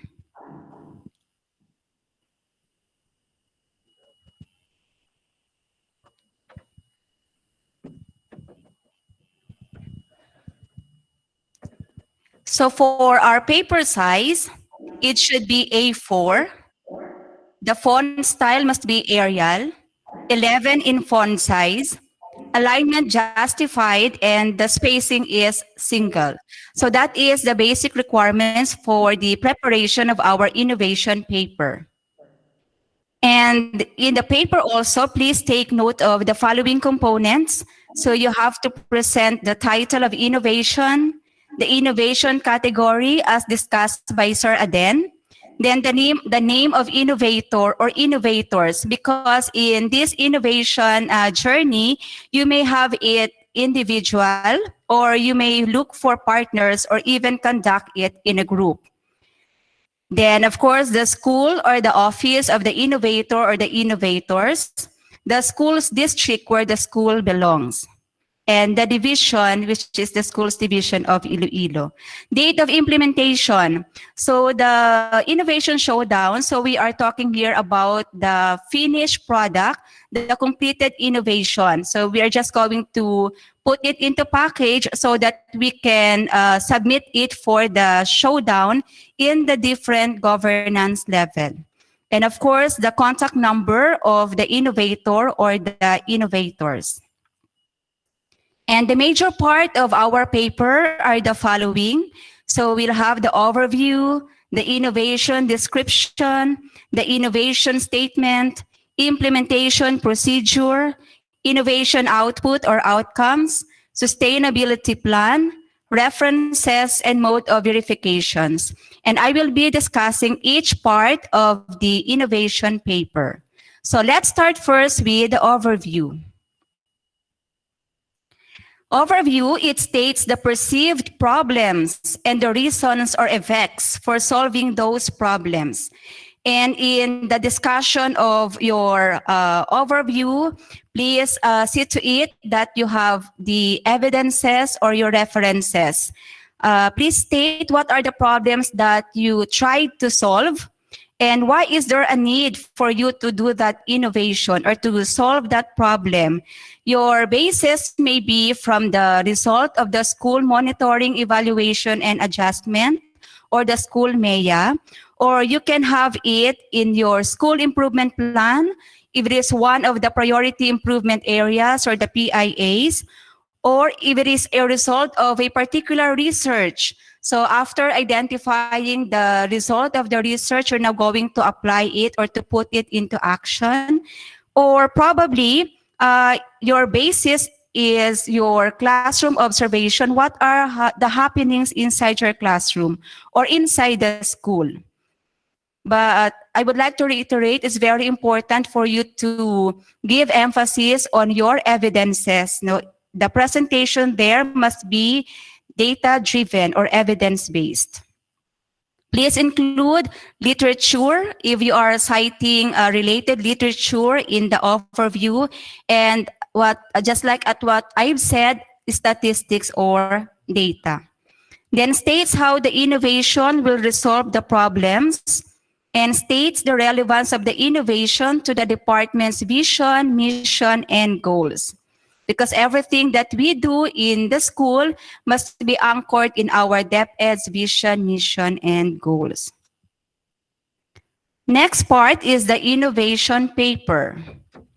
In the innovation description, it should describe explicitly the innovation, how the innovation will work or worked. So to do this, you have to include your design or the layout of your innovation. In the description, it must be very clear what is your innovation exactly look like and how will it be implemented also. The next one is the innovation statement. In the innovation statement, you have to state the goals and objectives to be achieved by the innovation. So you have presented your overview, the problems that you are trying to solve, where you conducted the innovation. So this time, just simply indicate your objective. But your objectives must be stated in a SMART form. So SMART, you have to be specific, measurable, achievable, relevant, and time-bound, of course. So that is for the innovation statement. The next one is the implementation procedure. So we have here letter A, the process flow or the framework. If we are talking about the process flow, so it should be very clear what are we trying to do or to solve in the innovation. So we will be starting first with the first step, so the pre-implementation stage up to the post-implementation stage. So in the presentation of your process flow, you can come up with a diagram, a process flow chart, but you have to include also your framework, your basis of coming up with your innovation process flow. In the project management, you have to state here how your innovation is managed and who are the people involved. And it is also very important that if you're going to put it in a table, so you have to put there the specific roles and responsibilities of the people involved in the administration or in the conduct of your innovation. Timeline outlines the duration of the implementation stages. It is divided into three. We have the pre-implementation, implementation stage, and post-implementation. Letter D, the resource utilization. It states the resources utilized in the making and managing of this information. So we are talking here about the budget that we will be utilizing when we are conducting our innovation. Please put there the estimated overall cost of the project. It is better if you will put it in a table, specific activities or specific tasks that need specific budgets must be clearly presented in this part of your innovation paper. And letter E, we have the progress monitoring. So in the progress monitoring, it states the process, the persons involved, and the tool used in monitoring the implementation and outcomes of the innovation. So in our progress monitoring, since we will be presenting our timeline, so in the timeline you have there the different activities from pre to post. So in the progress monitoring, you're just going to put there another column. If you are presenting it in a table, the date of implementation, the date of monitoring rather, when are you going to monitor that specific activities? So just like in your annual implementation plan or your SIP, you have there the activities and then you have the project monitoring tool to help you monitor the progress of your innovation activities. Then another part is the innovation output or the outcomes. So outputs or outcomes, so just enumerate the outputs or outcomes produced from this innovation and include also your beneficiary or beneficiaries who are going to benefit or who actually benefited in the conduct of your innovation, who are the recipients of your innovation. One of the most important part also of our innovation activities is ensuring the sustainability of our innovation activities. So that is why we need to have the sustainability plan. It states future actions to be done to sustain the implementation. It states further improvement or enhancement plans to be done for better outcomes. And it projects the desirable outcomes of continuing the innovation. For the signatories of your innovation paper, so we'll have, next slide please. So as reiterated by Sir Aden, the innovation showdown is intended for our teachers, now teachers 1, teachers 2, and teachers 3. So here in the prepared by, so we have here innovator or innovators. So if you are 3, so you just put your name there, na 3. Or if you are only 1, so you just have there prepared by the innovator. The recommending approval is of course your school head, and to be approved up to the public schools district supervisor level only. So again, all the innovation paper must be approved only up to the level of the public school district supervisor. And include also in your paper the references, which should be in APA format. List all references cited in the paper. So only the references that you mentioned or you cited in the innovation paper must appear in your references. If you have no reference, so there's nothing to write under the reference area. And this is very important, the means of verification. Attach all documents, pictures needed for verification. If you're going to attach the pictures, please see to it that it is properly labeled. You have the caption. So caption, when was the photo or the picture taken? Who are the people involved in that photo? And what is the title of that event? Okay? So if you have the minutes of the meeting or the approval, it should be duly signed. So those documents who need to be signed by the approving authority must be duly signed. Okay, so that's for our innovation paper outline. So how about for the timeline selection? So timeline selection, so we have here for the 3 governance level. So for the district level, we will be having our district showdown on August 2021. The specific date will be issued in a division memorandum.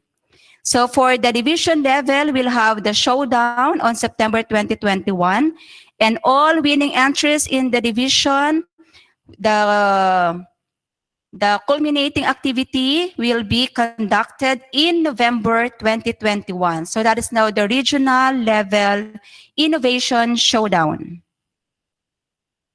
In terms of monitoring our activities in our innovation, so we have here the designated innovation focal person for governance level shall monitor the implementation of the innovation showdown and assist the representation of the winner to the higher governance level selection.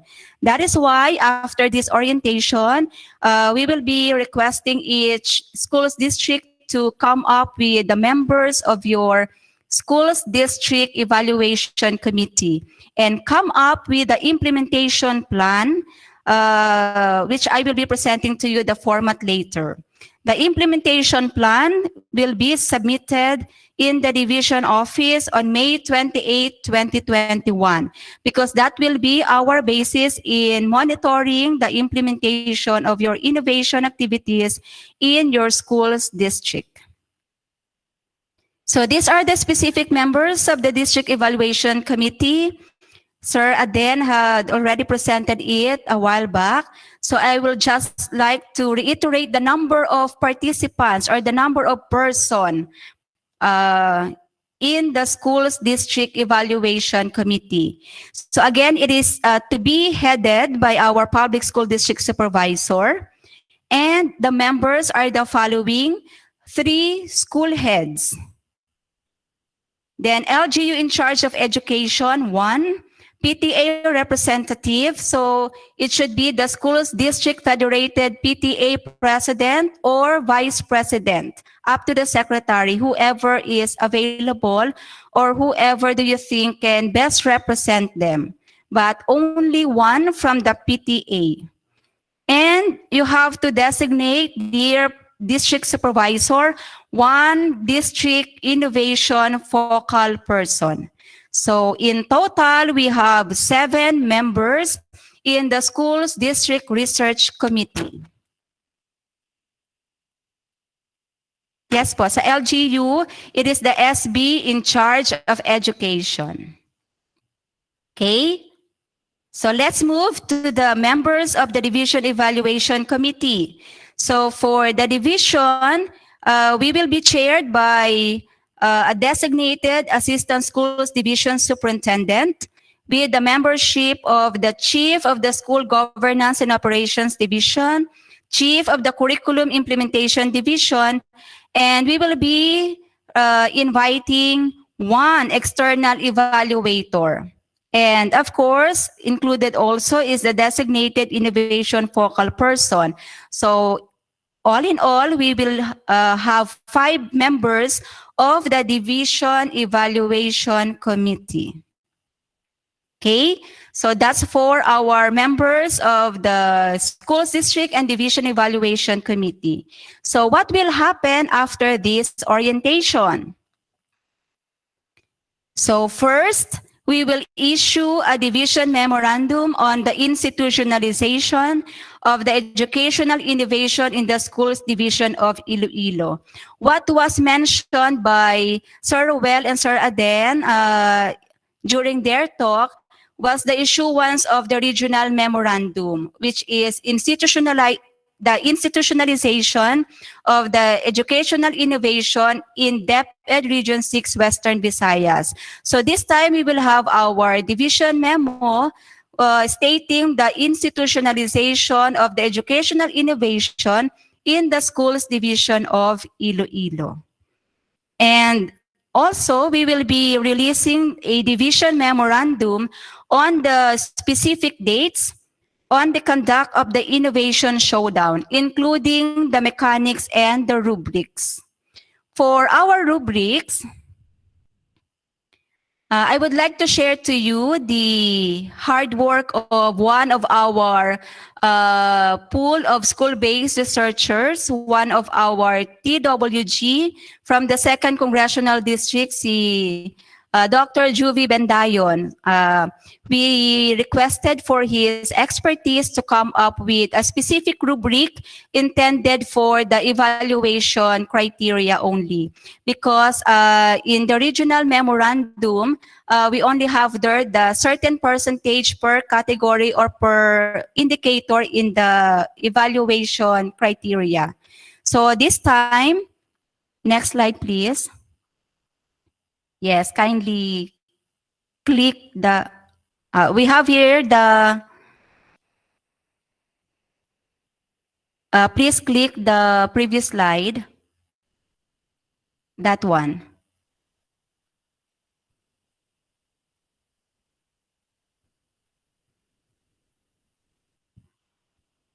Sige, later lang. So, next slide, we'll have the Schools District Implementation Plan. So, this is what we will be requesting you to submit on May 28th.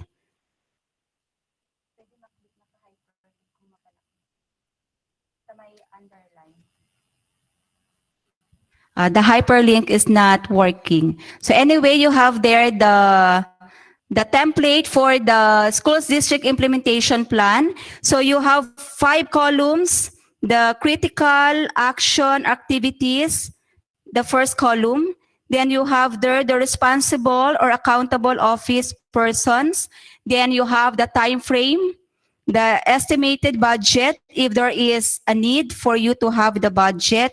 And if there is, you have to indicate also the source of your budget.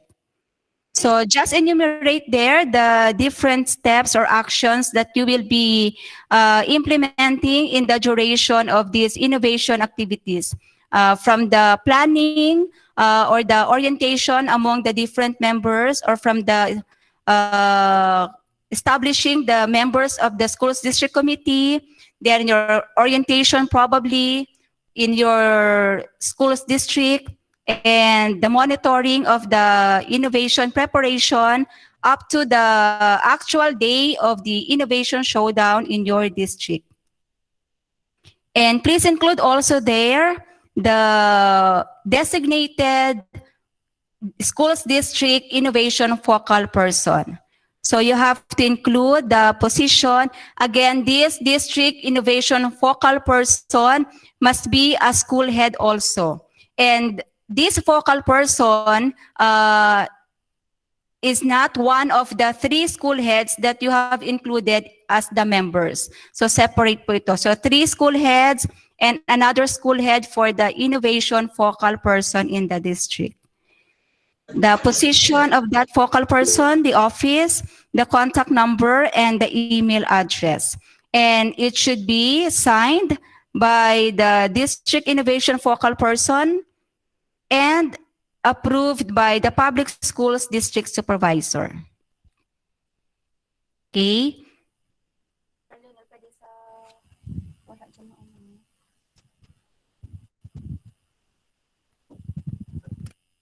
I'd like to show to you the rubric template, the Excel one, which breakdowns the different indicators or criteria in our evaluation criteria.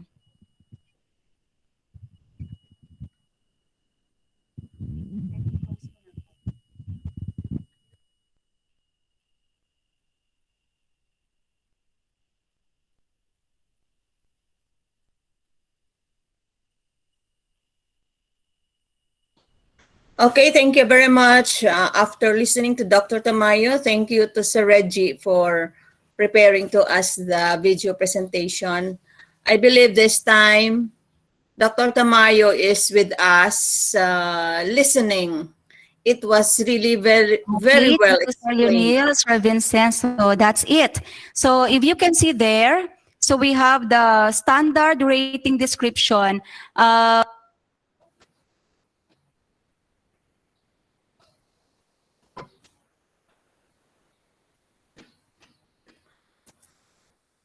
Actually, the continuation is about the rubrics and the mechanics on how to rate the presenters during the Innovation Showdown. At this time, Dr. Tamayo is with us, and we are really fortunate enough that she has her availability to listen to us. And if we have some questions for clarifications, we can pose it to Dr. Tamayo this time. Dr. Tamayo, this is regarding our district evaluation committee, because I really missed some parts of this guideline that it was stated here, Dr. Mayo. Yes, Ma'am Jala. It was stated here that there are 3 school heads, because upon seeing school heads, because in our district we have 12 school heads from the elementary and 4 from the secondary. To equally represent the school heads, we have units 1, 2, 3, and 4. So we have 4 and 1 from the secondary, which is represented, of course, by Sir Darwin Haro. So we are going to correct our organizational chart. Si Ma'am Cynthia Cibalios, who is our elementary focal person, will be under our school head. In the district of Gimbal, we have already the assignment of school heads, and the one in charge of research is Dr. Rita Caigoy. At present, we knew that Dr. Caigoy has already her approved reassignment to the district of Oton. So I am posing this to our school heads, and I am suggesting to them that if possible, we can have Dr. Cecil Articuna to be the district focal person on educational innovation. And under her, we have the 2 in charge from Ma'am Cynthia Cibalios Elementary for focal person, and one is Sir Dennis Sabido for the secondary. Dr. Articuna, I am suggesting that you will take charge the district focal person, because the position is for the school head. And I know you have the expertise as focal person in the district level. Ma'am Cecil? Okay, ma'am. Okay. Ma'am Cecil is replying. Okay, ma'am. Thank you very much, Dr. Cecil Articuna. So you will now be our district focal person. And Dr. Tamayo, may ano pa kami, we still have in the members of the district evaluation committee, we have 8. Will that be all right and acceptable? Hello po, Ma'am Jala. First, First, Oo. I would like to congratulate you together with your school heads for coming up with that organizational chart and with the composition of the schools district evaluation committee on educational innovation. Suggestion lang po as per conformity with our guideline. So we will stick with the exact number of membership. So for the schools district, 3 school heads lang po. Pero the suggestion is you can have the subcommittee.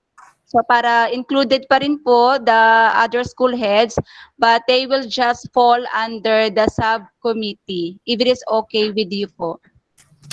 Okay. So under the school heads, since Dr. Kaigoy will be moving out to Oton, we will just retain the 3.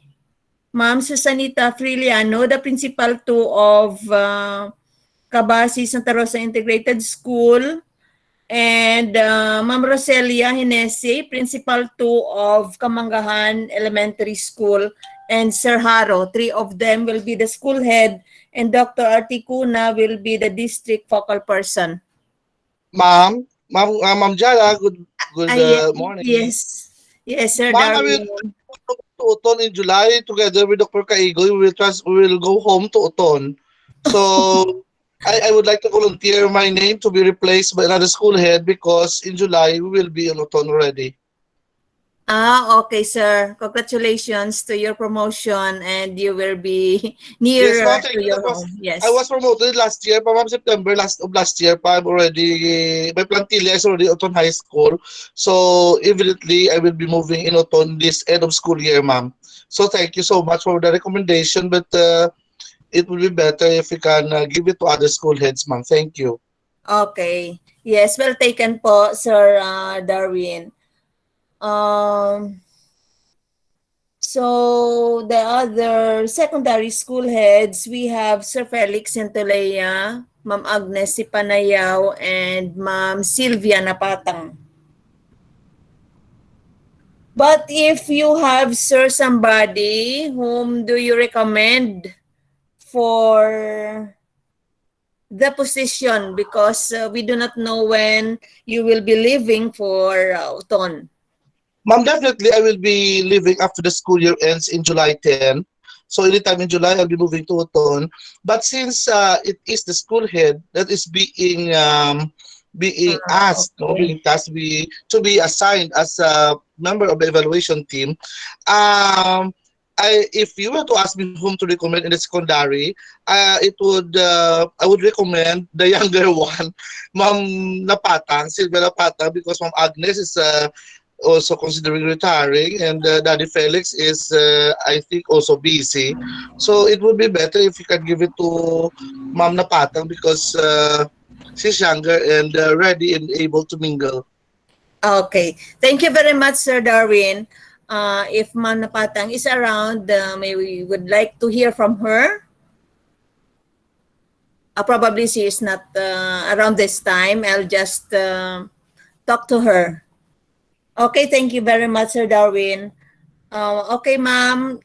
Yes, Or madam, Dr. thank you. Okay, thank you. Dr. Tamayo, um, well taken.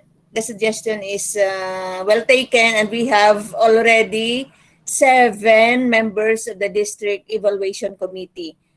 Thank you, Ma'am Jala. Okay, so from among our school heads, from our researchers, who are automatically our school focal person and our innovators who are listening this time, we are now open for your questions, or we will have this an open forum because Ma'am Tamayo is with us and she can give us more clarification about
Ma'am Jala, na-mute ikaw, ma'am.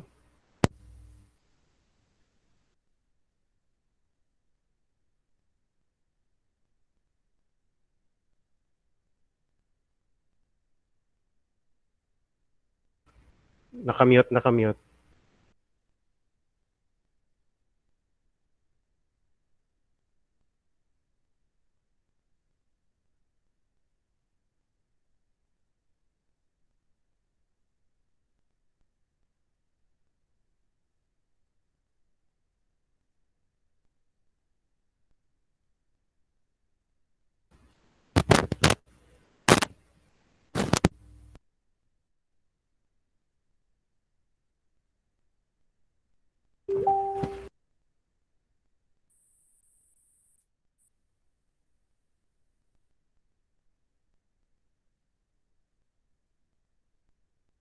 Si Reject naman. If you have any questions, we will proceed to the next. Si Ma'am na yan na. If there are no questions, we will proceed to the next number. Any more questions?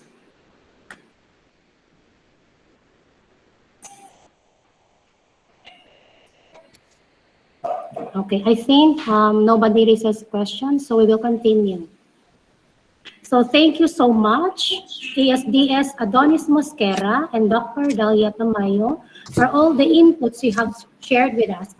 For sure, it will serve as our guide as teacher innovators. Okay rin.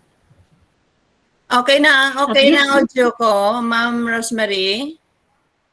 Hello, nadula ako. Add ma'am. By the way, Ma'am Rosemary may have the floor first. Ma'am, at this time, Dr. Tamayo is with us. Okay. Dr. Tamayo, siguro there is no question from among our members. It was very well explained. They have seen already the details in the guidelines. Ma'am, regarding sa additional slides mo, ma'am, which is not found in the one given before, sa ginprint ko, ma'am, may mga parts nga wala sa slides. Pwede ka ask sang copy, ma'am. Ma'am Tamayo. Yes, ma'am. Are you referring, ma'am, to the rubric? Yes. Well, one. Okay po, ma'am. We will be scheduling another virtual orientation for all the members of the Schools District Evaluation Committee solely for the discussion of the indicators in the rubric. So I think before the schedule orientation, I cannot give yet the soft copy of the rubric po, Ma'am Jala. Okay. Well taken, ma'am. So, ma'am, this time we would like to extend our gratitude to you. Thank you very much for being with us in this orientation of our researchers, our innovators, together with the District Evaluation Committee. Thank you very much for your time and for your commitment of being with us to help us in our district showdown. Thank you so much to Ma'am Jala and to all our school heads, our teachers. Thank you for inviting me. God bless always and keep safe everyone. Thank you. Okay. Thank you, Doc. Keep safe too. Okay, may I give the floor to our MC, Ma'am Rosemary Villalon. Continue, ma'am. Yes, ma'am. Okay. Thank you so much, ASDS Adonis Mosquera and Dr. Dalia Tamayo, for all the inputs you have shared with us. For sure, it will serve as our guide as teacher innovators. At this juncture, may we call on again Ma'am Evangelina Jala to present to us the district implementation plan and organizational chart. Ma'am? Okay, thank you, Ma'am Villalon. So, Reggie, please. The district implementation plan.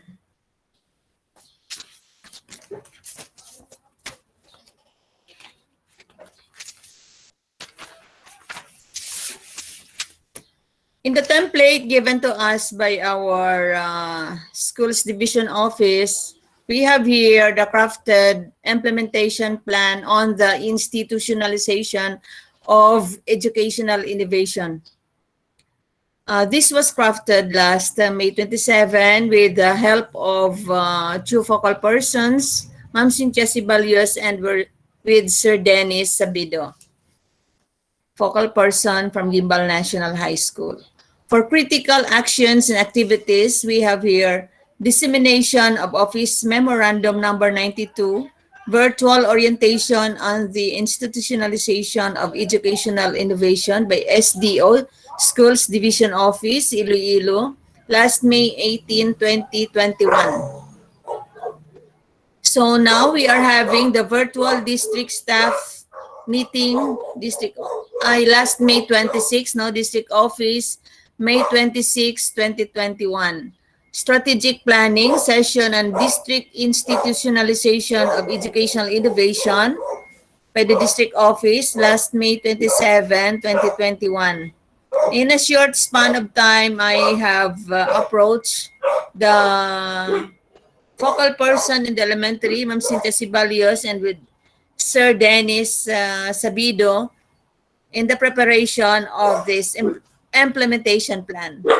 Next, we have the organization, creation of the District Educational Innovation Technical Working Group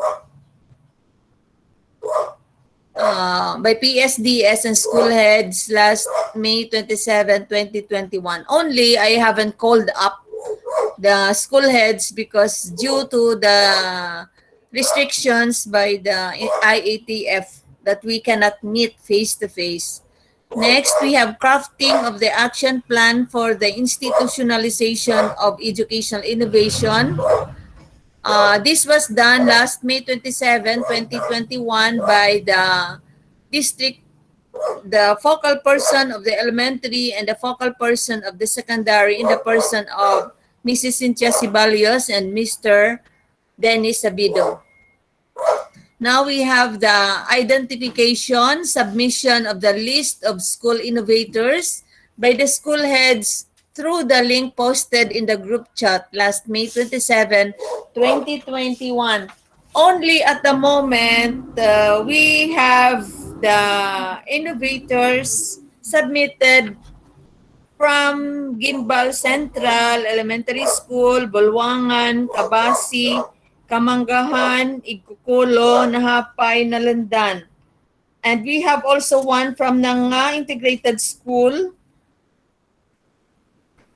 Partition Elementary School, PG Garin Memorial Elementary School, and Sipitan Badyang Elementary School.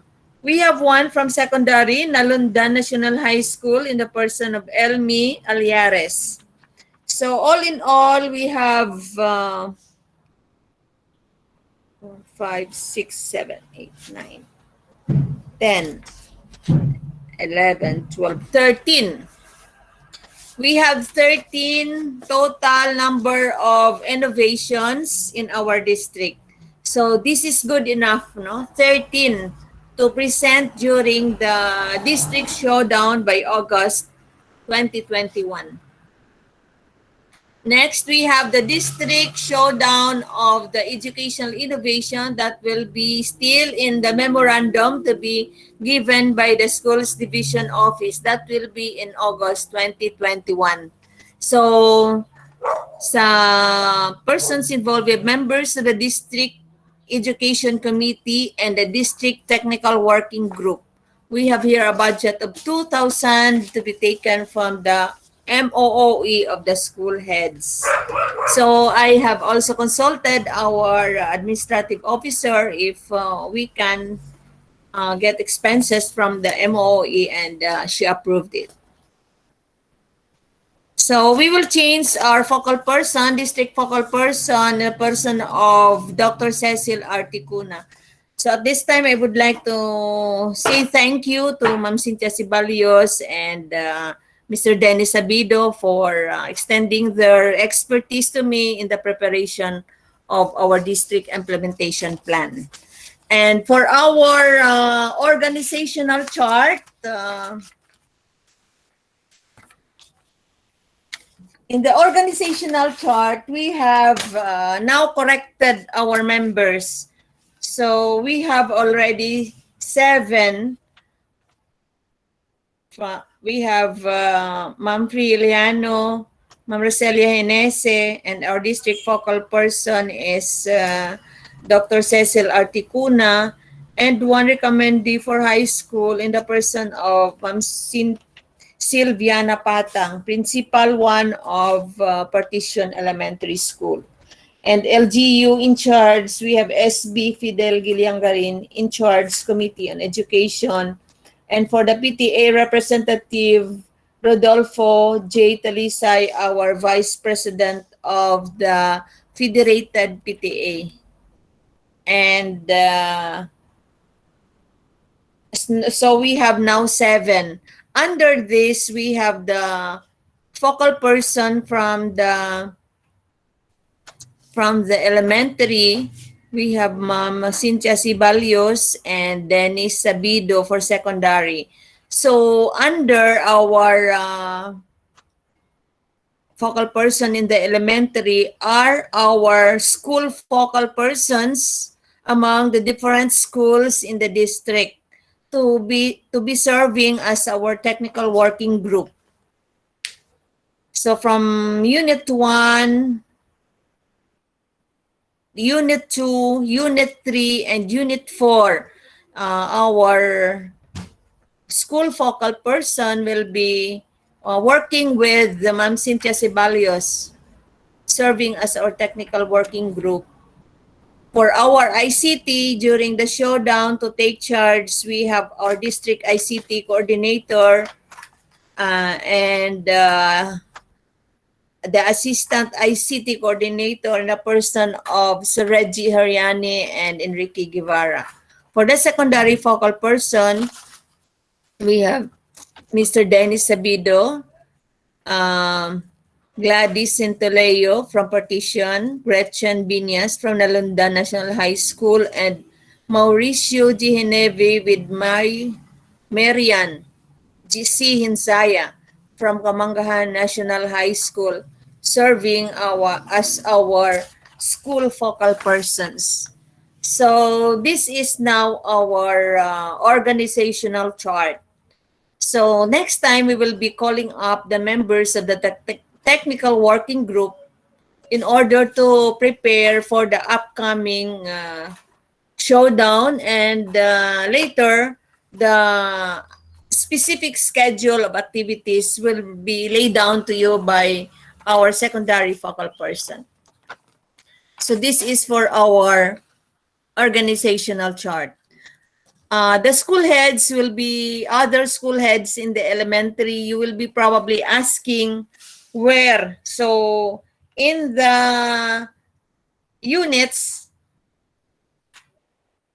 of course, the support of the school head is with their school focal person. School head with the focal person. So all school heads are represented because they are in partner with their school focal person in order to support further innovators. So since this is what we need in the field, innovations in order to serve best our clients. So thank you very much. If there are some questions or clarifications, we are glad to answer. Okay, shall we proceed to the next number? May I give you our MC, Ma'am Rosemary Villalon.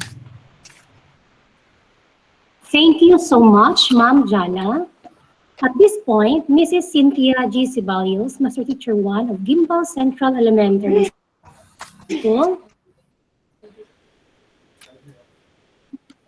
and at the same time, elementary focal person, will present the calendar of activities.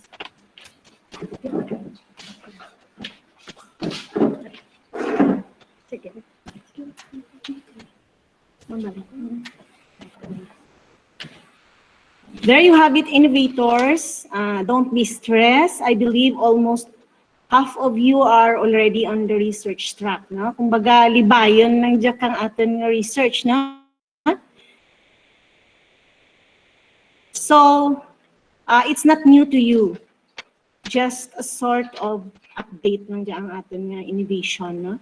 Okay, so again, good morning fellow teachers in the district of Gimbal. So I'm sure all of our innovators are already starting their preparation.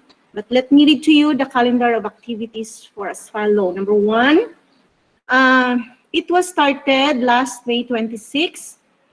The dissemination of Office Memorandum number 892, the virtual orientation and the institutionalization of the educational innovation. This was attended by all the district supervisor in the division of Iloilo. And last May 27, with Sir Dennis, our secondary focal person, and Ma'am Jala, our district supervisor, crafted the action plan for this innovation showdown. Sir Dennis will later discuss to us the action plan. Then at the same time, on that day, we created the organizational chart, the committees, etc., which was already mentioned by Ma'am Jala a while ago. And last May 31 was the submission of the innovators' names of each school. Dr. Articuna already mentioned our contestants for the said showdown, no? So I believe each school has its own innovators na gin-submit.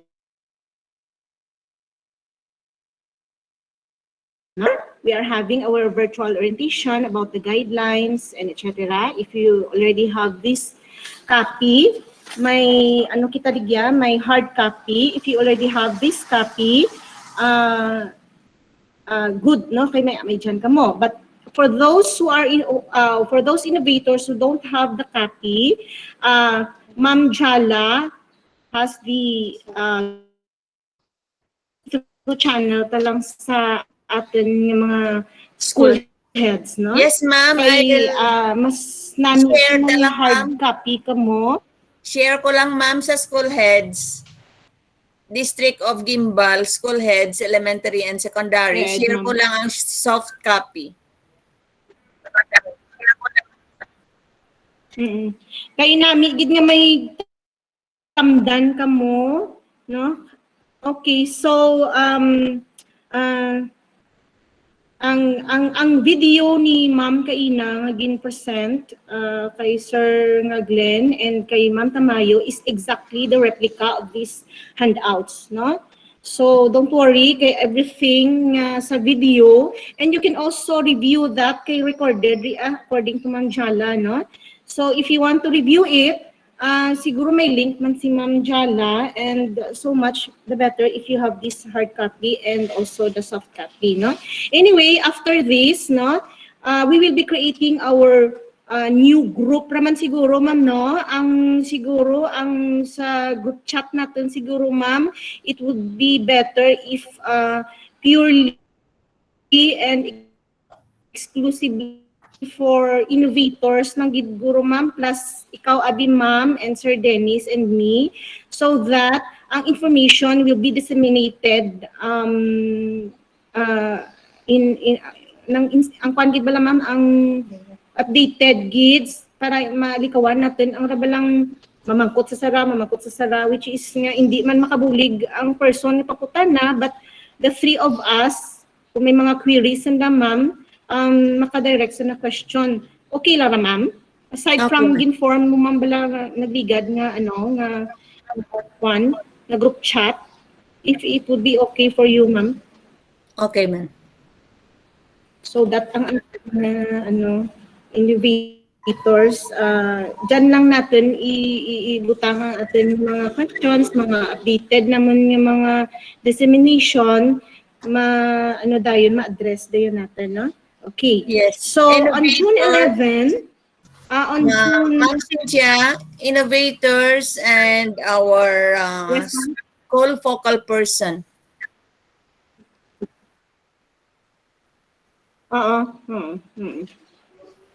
Ed, ma'am.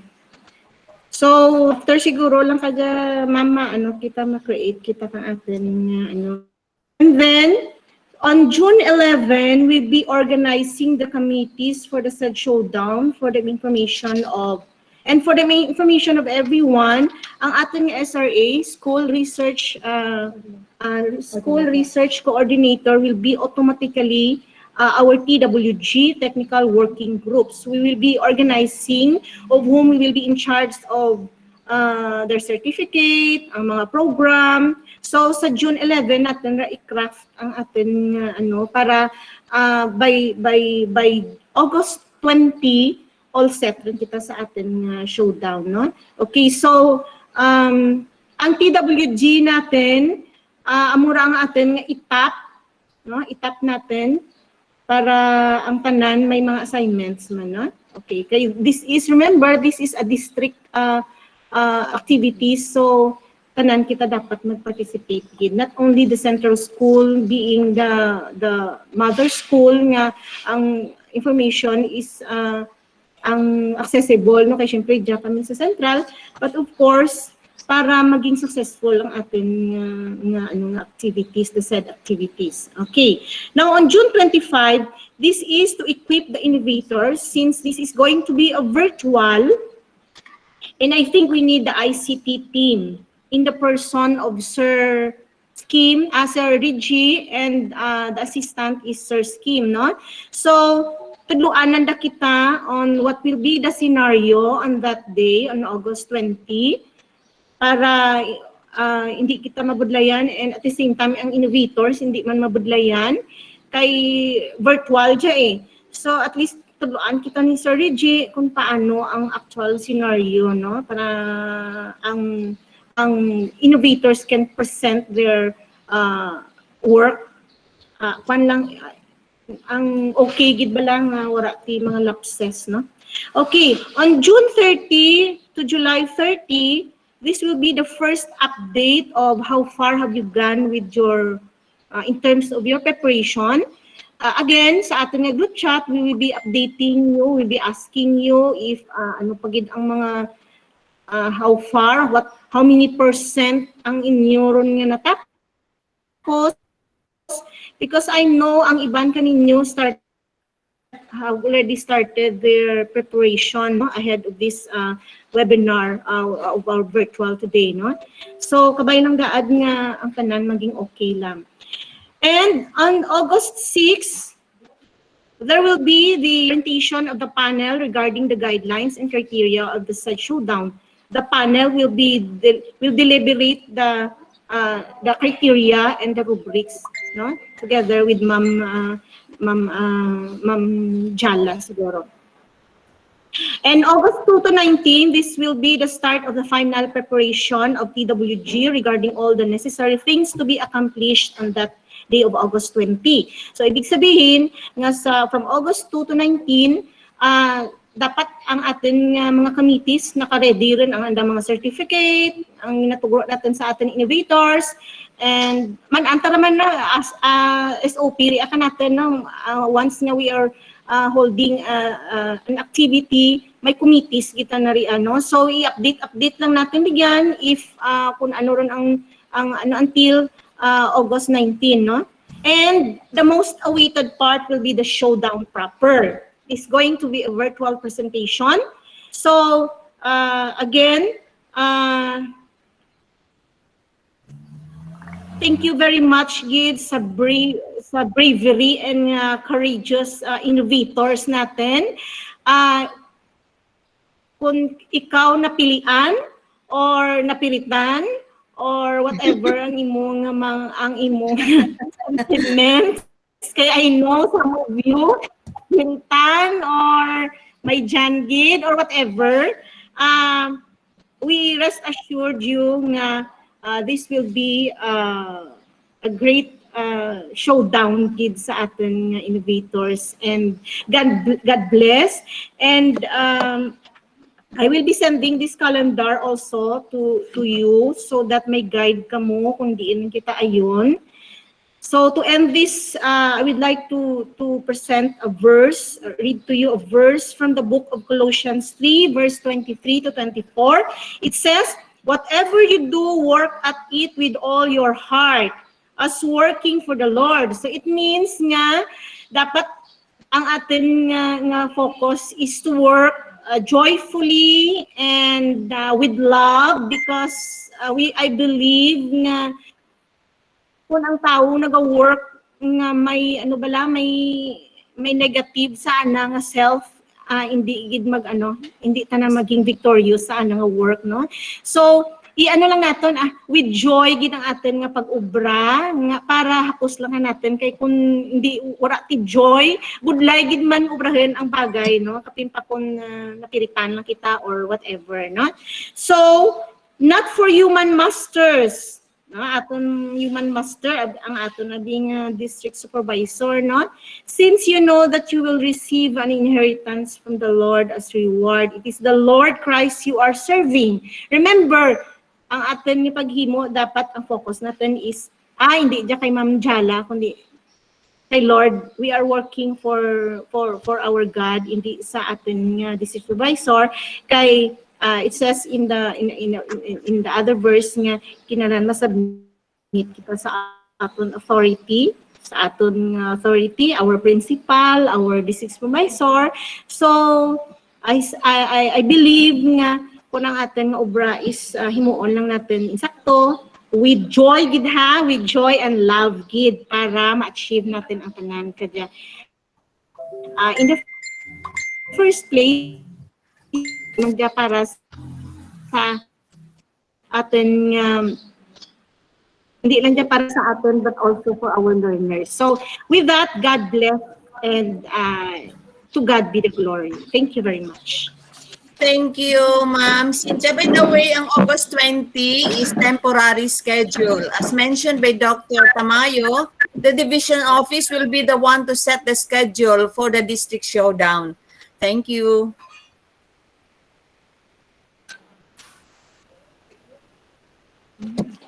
Thank you so much, Ma'am Sibalios, for the encouragement and guidance.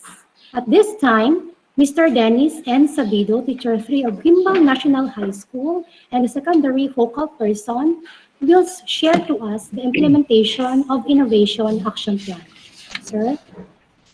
Okay, thank you so much, Ma'am Rose.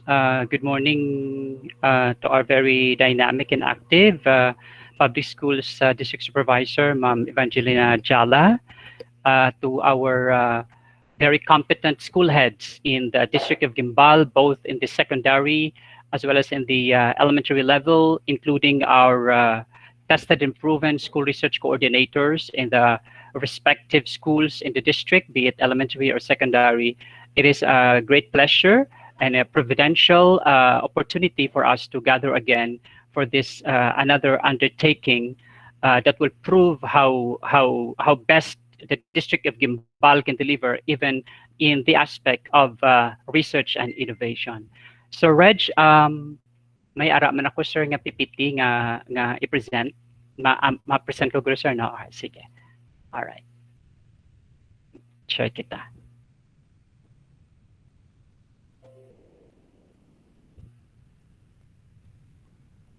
All right. Okay na kita, sir.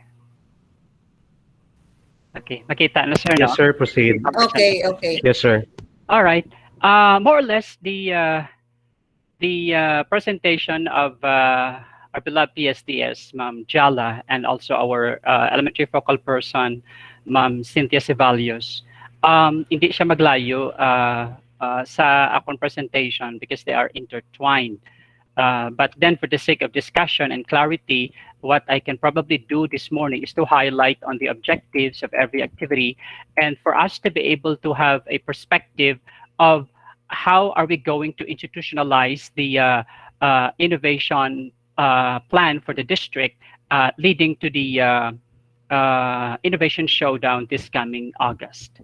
So I think the video orientation this morning has been very clear to all of us that the showdown is going to be open to all the eligible participants, Teacher 1 to Teacher 3. In fact, we at the district office had a little bit of difficulty in tapping who would be the prospect naton nga participants for the Innovation Showdown, knowing that most, if not all, of our teacher researchers in the district are all master teachers, except for a few cases that some schools had their master teachers collaborate with teacher 1 to teacher 3 in their action researches, so that if that is the case, then the teacher 1 to 3 who are co-proponents of the action research could take over to represent the school on behalf of the main proponent of the research, which is who is a master teacher. Maybe we can make some adjustment, Ma'am Jala, ma'am, sa aton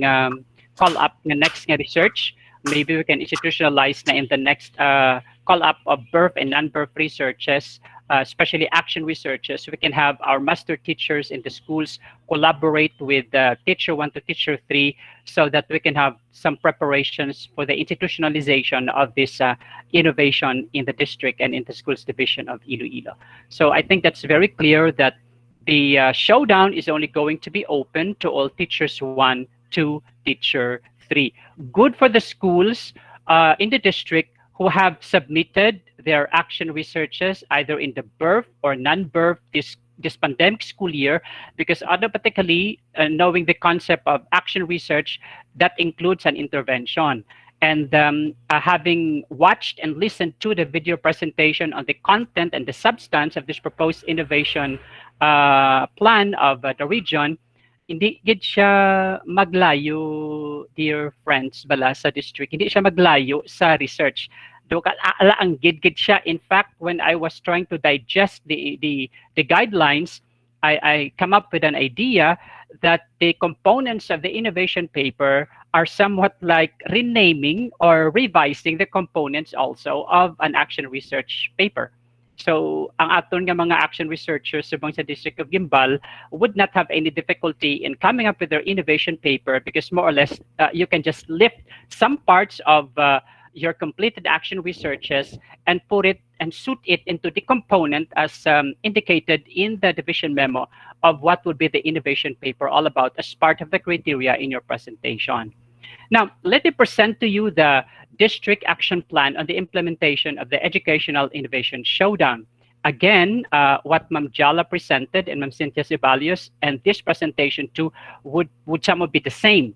Though isa lang siya ka umbilical cord, but I will not parrot it. I will just highlight more on the objectives and the persons involved and the expected output for the overall or comprehensive understanding of what our Gimbal Schools District is doing now and will be doing in the next months to come in preparation for the district showdown. So again, the implementation of our action plan started with the dissemination of the memo. It was disseminated to us in the district level on May 26, and proof to that is this memorandum sent by Ma'am Jala, making full use of the virtual means of disseminating information. I think Ma'am Jala came up with a group chat of all school heads purposely for the educational innovators of Gimbal for a faster, effective, efficient, and proactive dissemination of information through all governance level. So na-achieve ini nga purpose naton for the dissemination, which led to our virtual orientation today.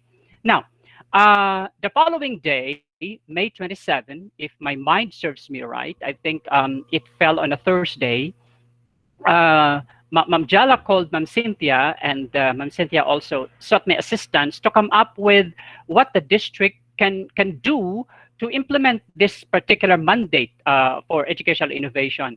So what we did for the whole day in the district office, from morning till late afternoon, was to pick our brains together and try to listen to the replay of the video presentation during the division virtual orientation, so that we can have a glimpse and we can have a bird's eye view of what exactly is the educational innovation all about, and how can the district prepare for that particular kind of activity. So we had our strategic planning session, and we were able to craft our district action plan, which is inform, as you can see now in the PPT, and nagbata siya dito sa gin-require sang division na gin-present ni Ma'am Jala, kag ang matrix of activities na gin-present man sa ato ni Ma'am Cynthia. So the purpose of this was for us to brainstorm and plan out what are the important matters that we need to do for us to be able to ensure a successful conduct of our district education showdown in the schools district of Gimbal. So we were able to achieve that, and the output, of course, was is the MOV. Ginabay ko ni siya, Ma'am Cynthia and Ma'am Evangeline, because Okay. as what Ma'am Dalia reiterated this morning, let our implementation be data-driven and evidence-based with MOVs. So this is part of our MOVs on that day to document that we are working towards that goal in the schools district of Gimbal. That was on May 27, a Thursday last week. Now, part also of the brainstorming was for us in the focal person level with the brilliant guidance of our district supervisor, Ma'am Jala, was to create a group, technical working group that will be the working men and women, all right, the pandemic heroes for the innovation of the district. Because as we all know, putting the innovation showdown into a full action would require teamwork of all the stakeholders concerned in the schools district. So it would be best for the schools district of Gimbal to come up with a TWG. And we are thankful to the good idea of Ma'am Jala that those that will compose a TWG would be the school research coordinators of the schools district of Gimbal, both in the elementary and the high school. This will be the manpower of the district that will collaborate, will share knowledge, ideas, experiences, expertise, specialization for us to be able to put into good action our plan for the showdown with the guidance of our district supervisor, with the guidance of our school heads, of course, both in the elementary and in the secondary level. So hulat-hulat lang kita nga mga school research coordinator for our district designation as the school focal person. Automatic ina nga ang research coordinator sang school would also be the school innovation focal person, because again, research and innovation are somewhat intertwined. Hindi mo siya it is tied by the umbilical cord, because in substance and format to pare-parehas gid sila, especially if the nature of the research is action research. So we were able to achieve that by coming up with this. This is another MOV. It was presented by Ma'am Jala earlier, but again with the efficient and effective guidance pagid ni Dr. Dalia Tamayo, reiterating the composition of the focal person, that it should come from the school heads. Abi namon, abi sang Mia Culpa, dear friends, abi namon, abi sa May 27, ang maka-focal person could be the district research coordinator, so and so. But thanks to Ma'am Dalia for continuing to guide us to further strengthen our organizational chart. So, ma-change na ini siguro, Ma'am Jala, no, sa succeeding naton nga pag-disseminate who would be the composition. If I may recall, the district focal person would already be Dr. Cecil Articuna of Nanga Integrated School. Yes. And Ma'am Cecil, hindi ka mag-worry, ma'am, because you will have the full support of Ma'am Cynthia and Sir Dennis in this implementation sa aton nga district innovation programs in education. So I don't need to elaborate that because I think that's very, very clear. But I would just like to highlight that at the bottom part of the organizational chart, we, the school research coordinators, I hope we are all in complete attendance in this virtual orientation. We will be the full mechanism support of the district towards this particular goal. Now, we also crafted a district action plan on the conduct of educational innovation showdown, because for us to be able to reach our destination, we need to have a plan. We need to have a compass. We need to have a direction on what to do. And this presentation has been born out of that particular idea. You can see in the objectives there that this is necessary in order for us in the district to be able to plan out with specificity mga specific activities step by step leading to the showdown that we are to undertake. And we are very happy to have with us this morning the attendance of the school heads in the entire district of Gimbal. I need to fast track because we are running out of time. So in number 5, I guess we already have the list of the submitted innovator nominees per school in the district. But hindi mag-worrying iban nga mga schools nga wala maka-prepare ba lang nga daan kiti bisan kita gani sa nga schools naton, so we had our research freeze because of the overwhelming pressure on the part of the teachers as we embrace the new learning modality. So we somehow allowed schools na hindi na pagtagaan gid problema ang research kay added burden na sa aton nga mga teachers. So may mga schools kita sa district nga daw minimal ang ilang research engagement. But I hope that in the next opening of the school year, with this innovation in place, we hope that our schools can reconnect once again and come up with their own researches that would probably be their contending innovation competitive plans for the showdown and implementation for the showdown later on. Ang bala na nato nito on kami time kita.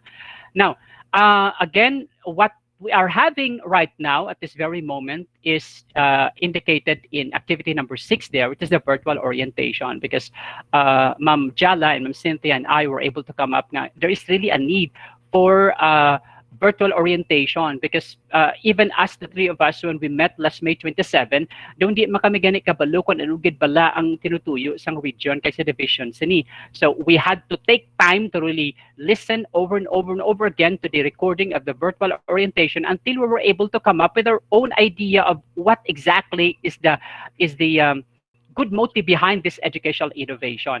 So I hope that through this virtual orientation, it has been made clear what is the main idea behind this educational innovation that will already be institutionalized through the guidance of the region and the division. So thank you for your attendance today and thank you for taking time out of your busy schedule to be with us. Siguro, pwede makita ka pangayo sa Reggie isang recording sini, especially sa mga video presentations kay Ina, para pwede natin ma-review in case nga hindi pa natin ma-fully embrace gid kung ano ining educational innovation showdown.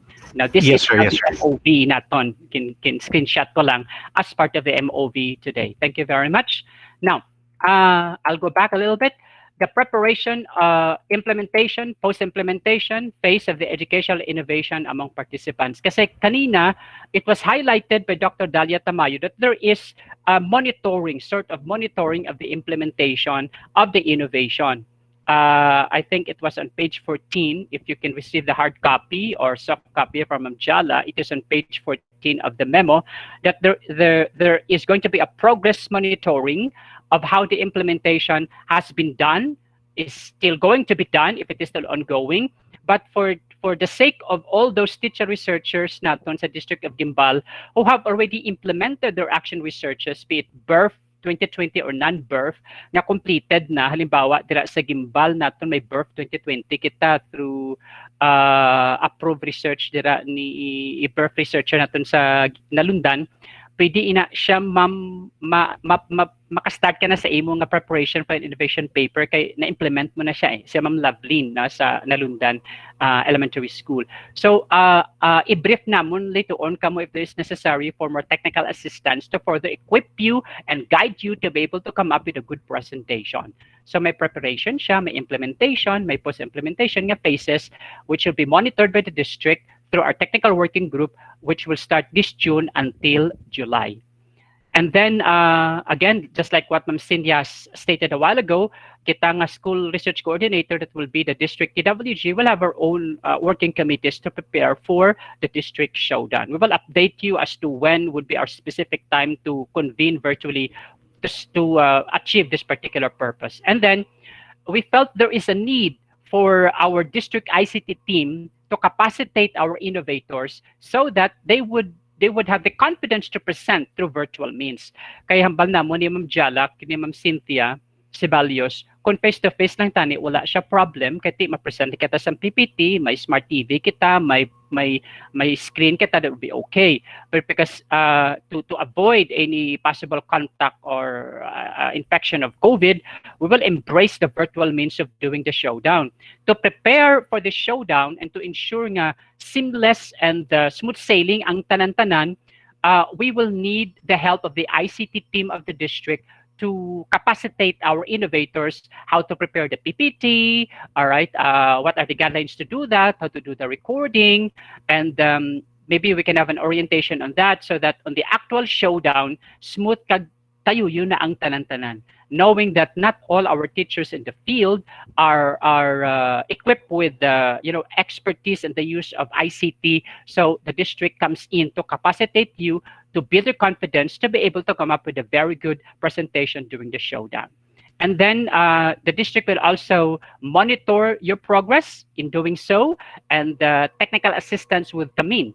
So the purpose of the monitoring is for the district to ensure that you will not be alone in this journey, and that the district office under Ma'am Hala and all the TWG would be there to further help you out achieve with flying colors this particular kind of undertaking in August.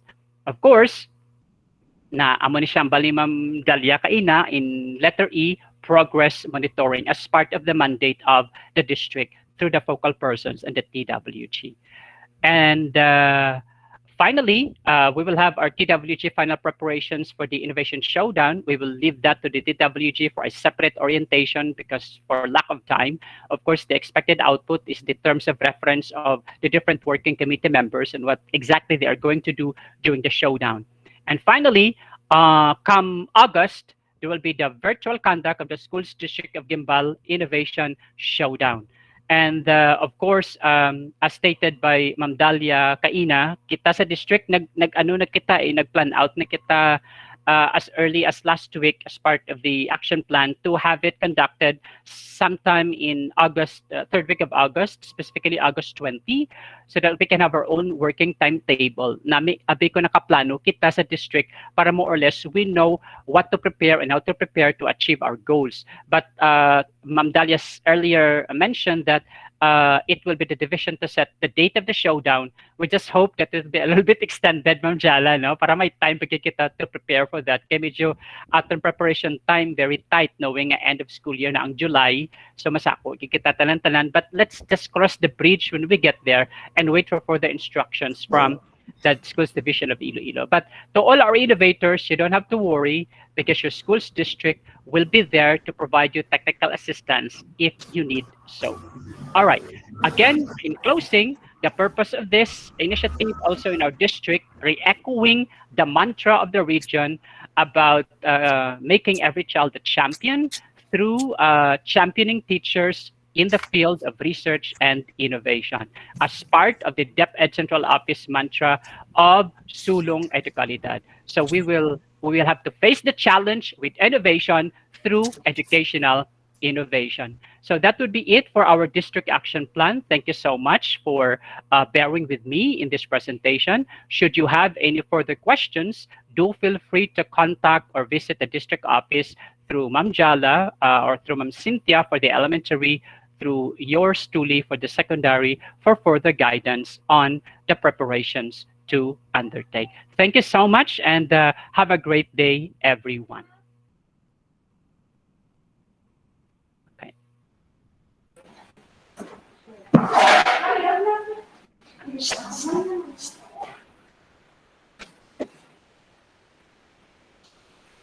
Thank you so much, Sir Sabido, for such a very informative and well-guided presentation.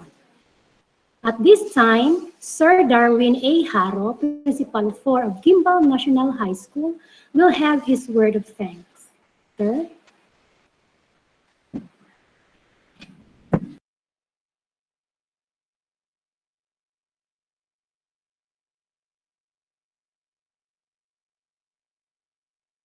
Si Sir Darwin, kay may interviews na teacher applicants, may we request the MAPI department head, Dr. Rodrigo Basco Jr., to give the closing message.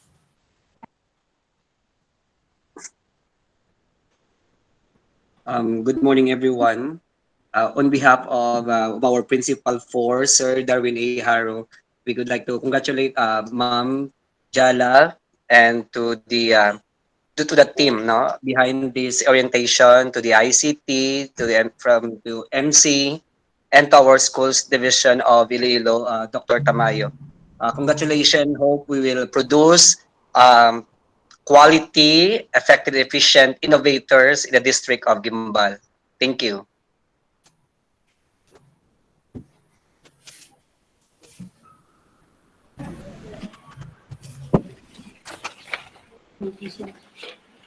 Thank you so much sa aton kadyang nga virtual tilad nga institutionalization of the educational innovation. With this, we are going to close this virtual innovation orientation with a prayer be led by Ma'am Rosemary Villalon. So let us pause for a moment and feel the presence of God. In the name of the Father, and of the Son, and of the Holy Spirit. Amen. Heavenly Father, we worship, praise, glorify, and give you thanks with all our hearts. Thank you for all the provisions, guidance, mercy, and protection you showered upon us. Thank you for all that transpired today, for all the person you have made an instrument for the success of this activity. May the things, ideas, knowledge that our speakers shared with us will serve as our guiding light as we do our duties and responsibilities as teacher innovators.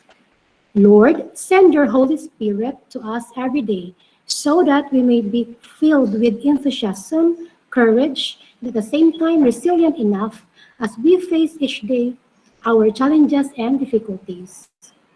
Cultivate within us a loving, patient, and a heart willing to serve others. May the works of our hands give glory to your name. Amen. All this we ask and give thanks in the mighty name of Jesus, our Lord and Savior. Amen. In the name of the Father, and of the Son, and of the Holy Spirit. Amen. So that's all for today. Thank you, and may God bless us all. Everybody is requested to turn on your camera. Final documentation kasi sa red sa ating participants. Sir Lutz, thank you so much. Thank you.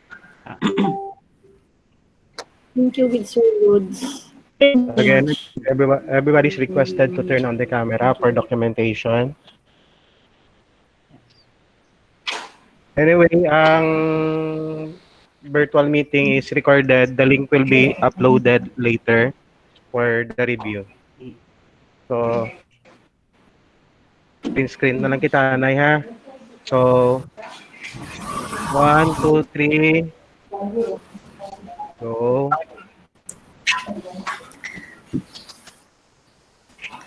Thank you everyone from our MC. Other one. Waki. Sir Reggie. Waki daw. 1, 2, 3, Waki.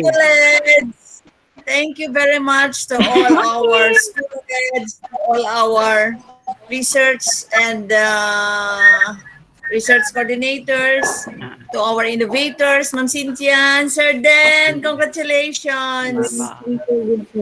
Excellent, Ida. Thank you also, Sir Darwin, Sir Darwin, thanks, Sir Lord Basco. Thank you to Dr. Tamayo. You really have inspired us. Thank you very much. To our innovators, thank you. Good luck. Halong gid kita sa aton nga mga face-to-face contact. Halong gid. Emma Gonzalez, please on your camera. Dr. Kaigoy, thank you very much. Kay Ma'am Henese, thank you. Dr. Cecil Articuna, 20 others, 19 others.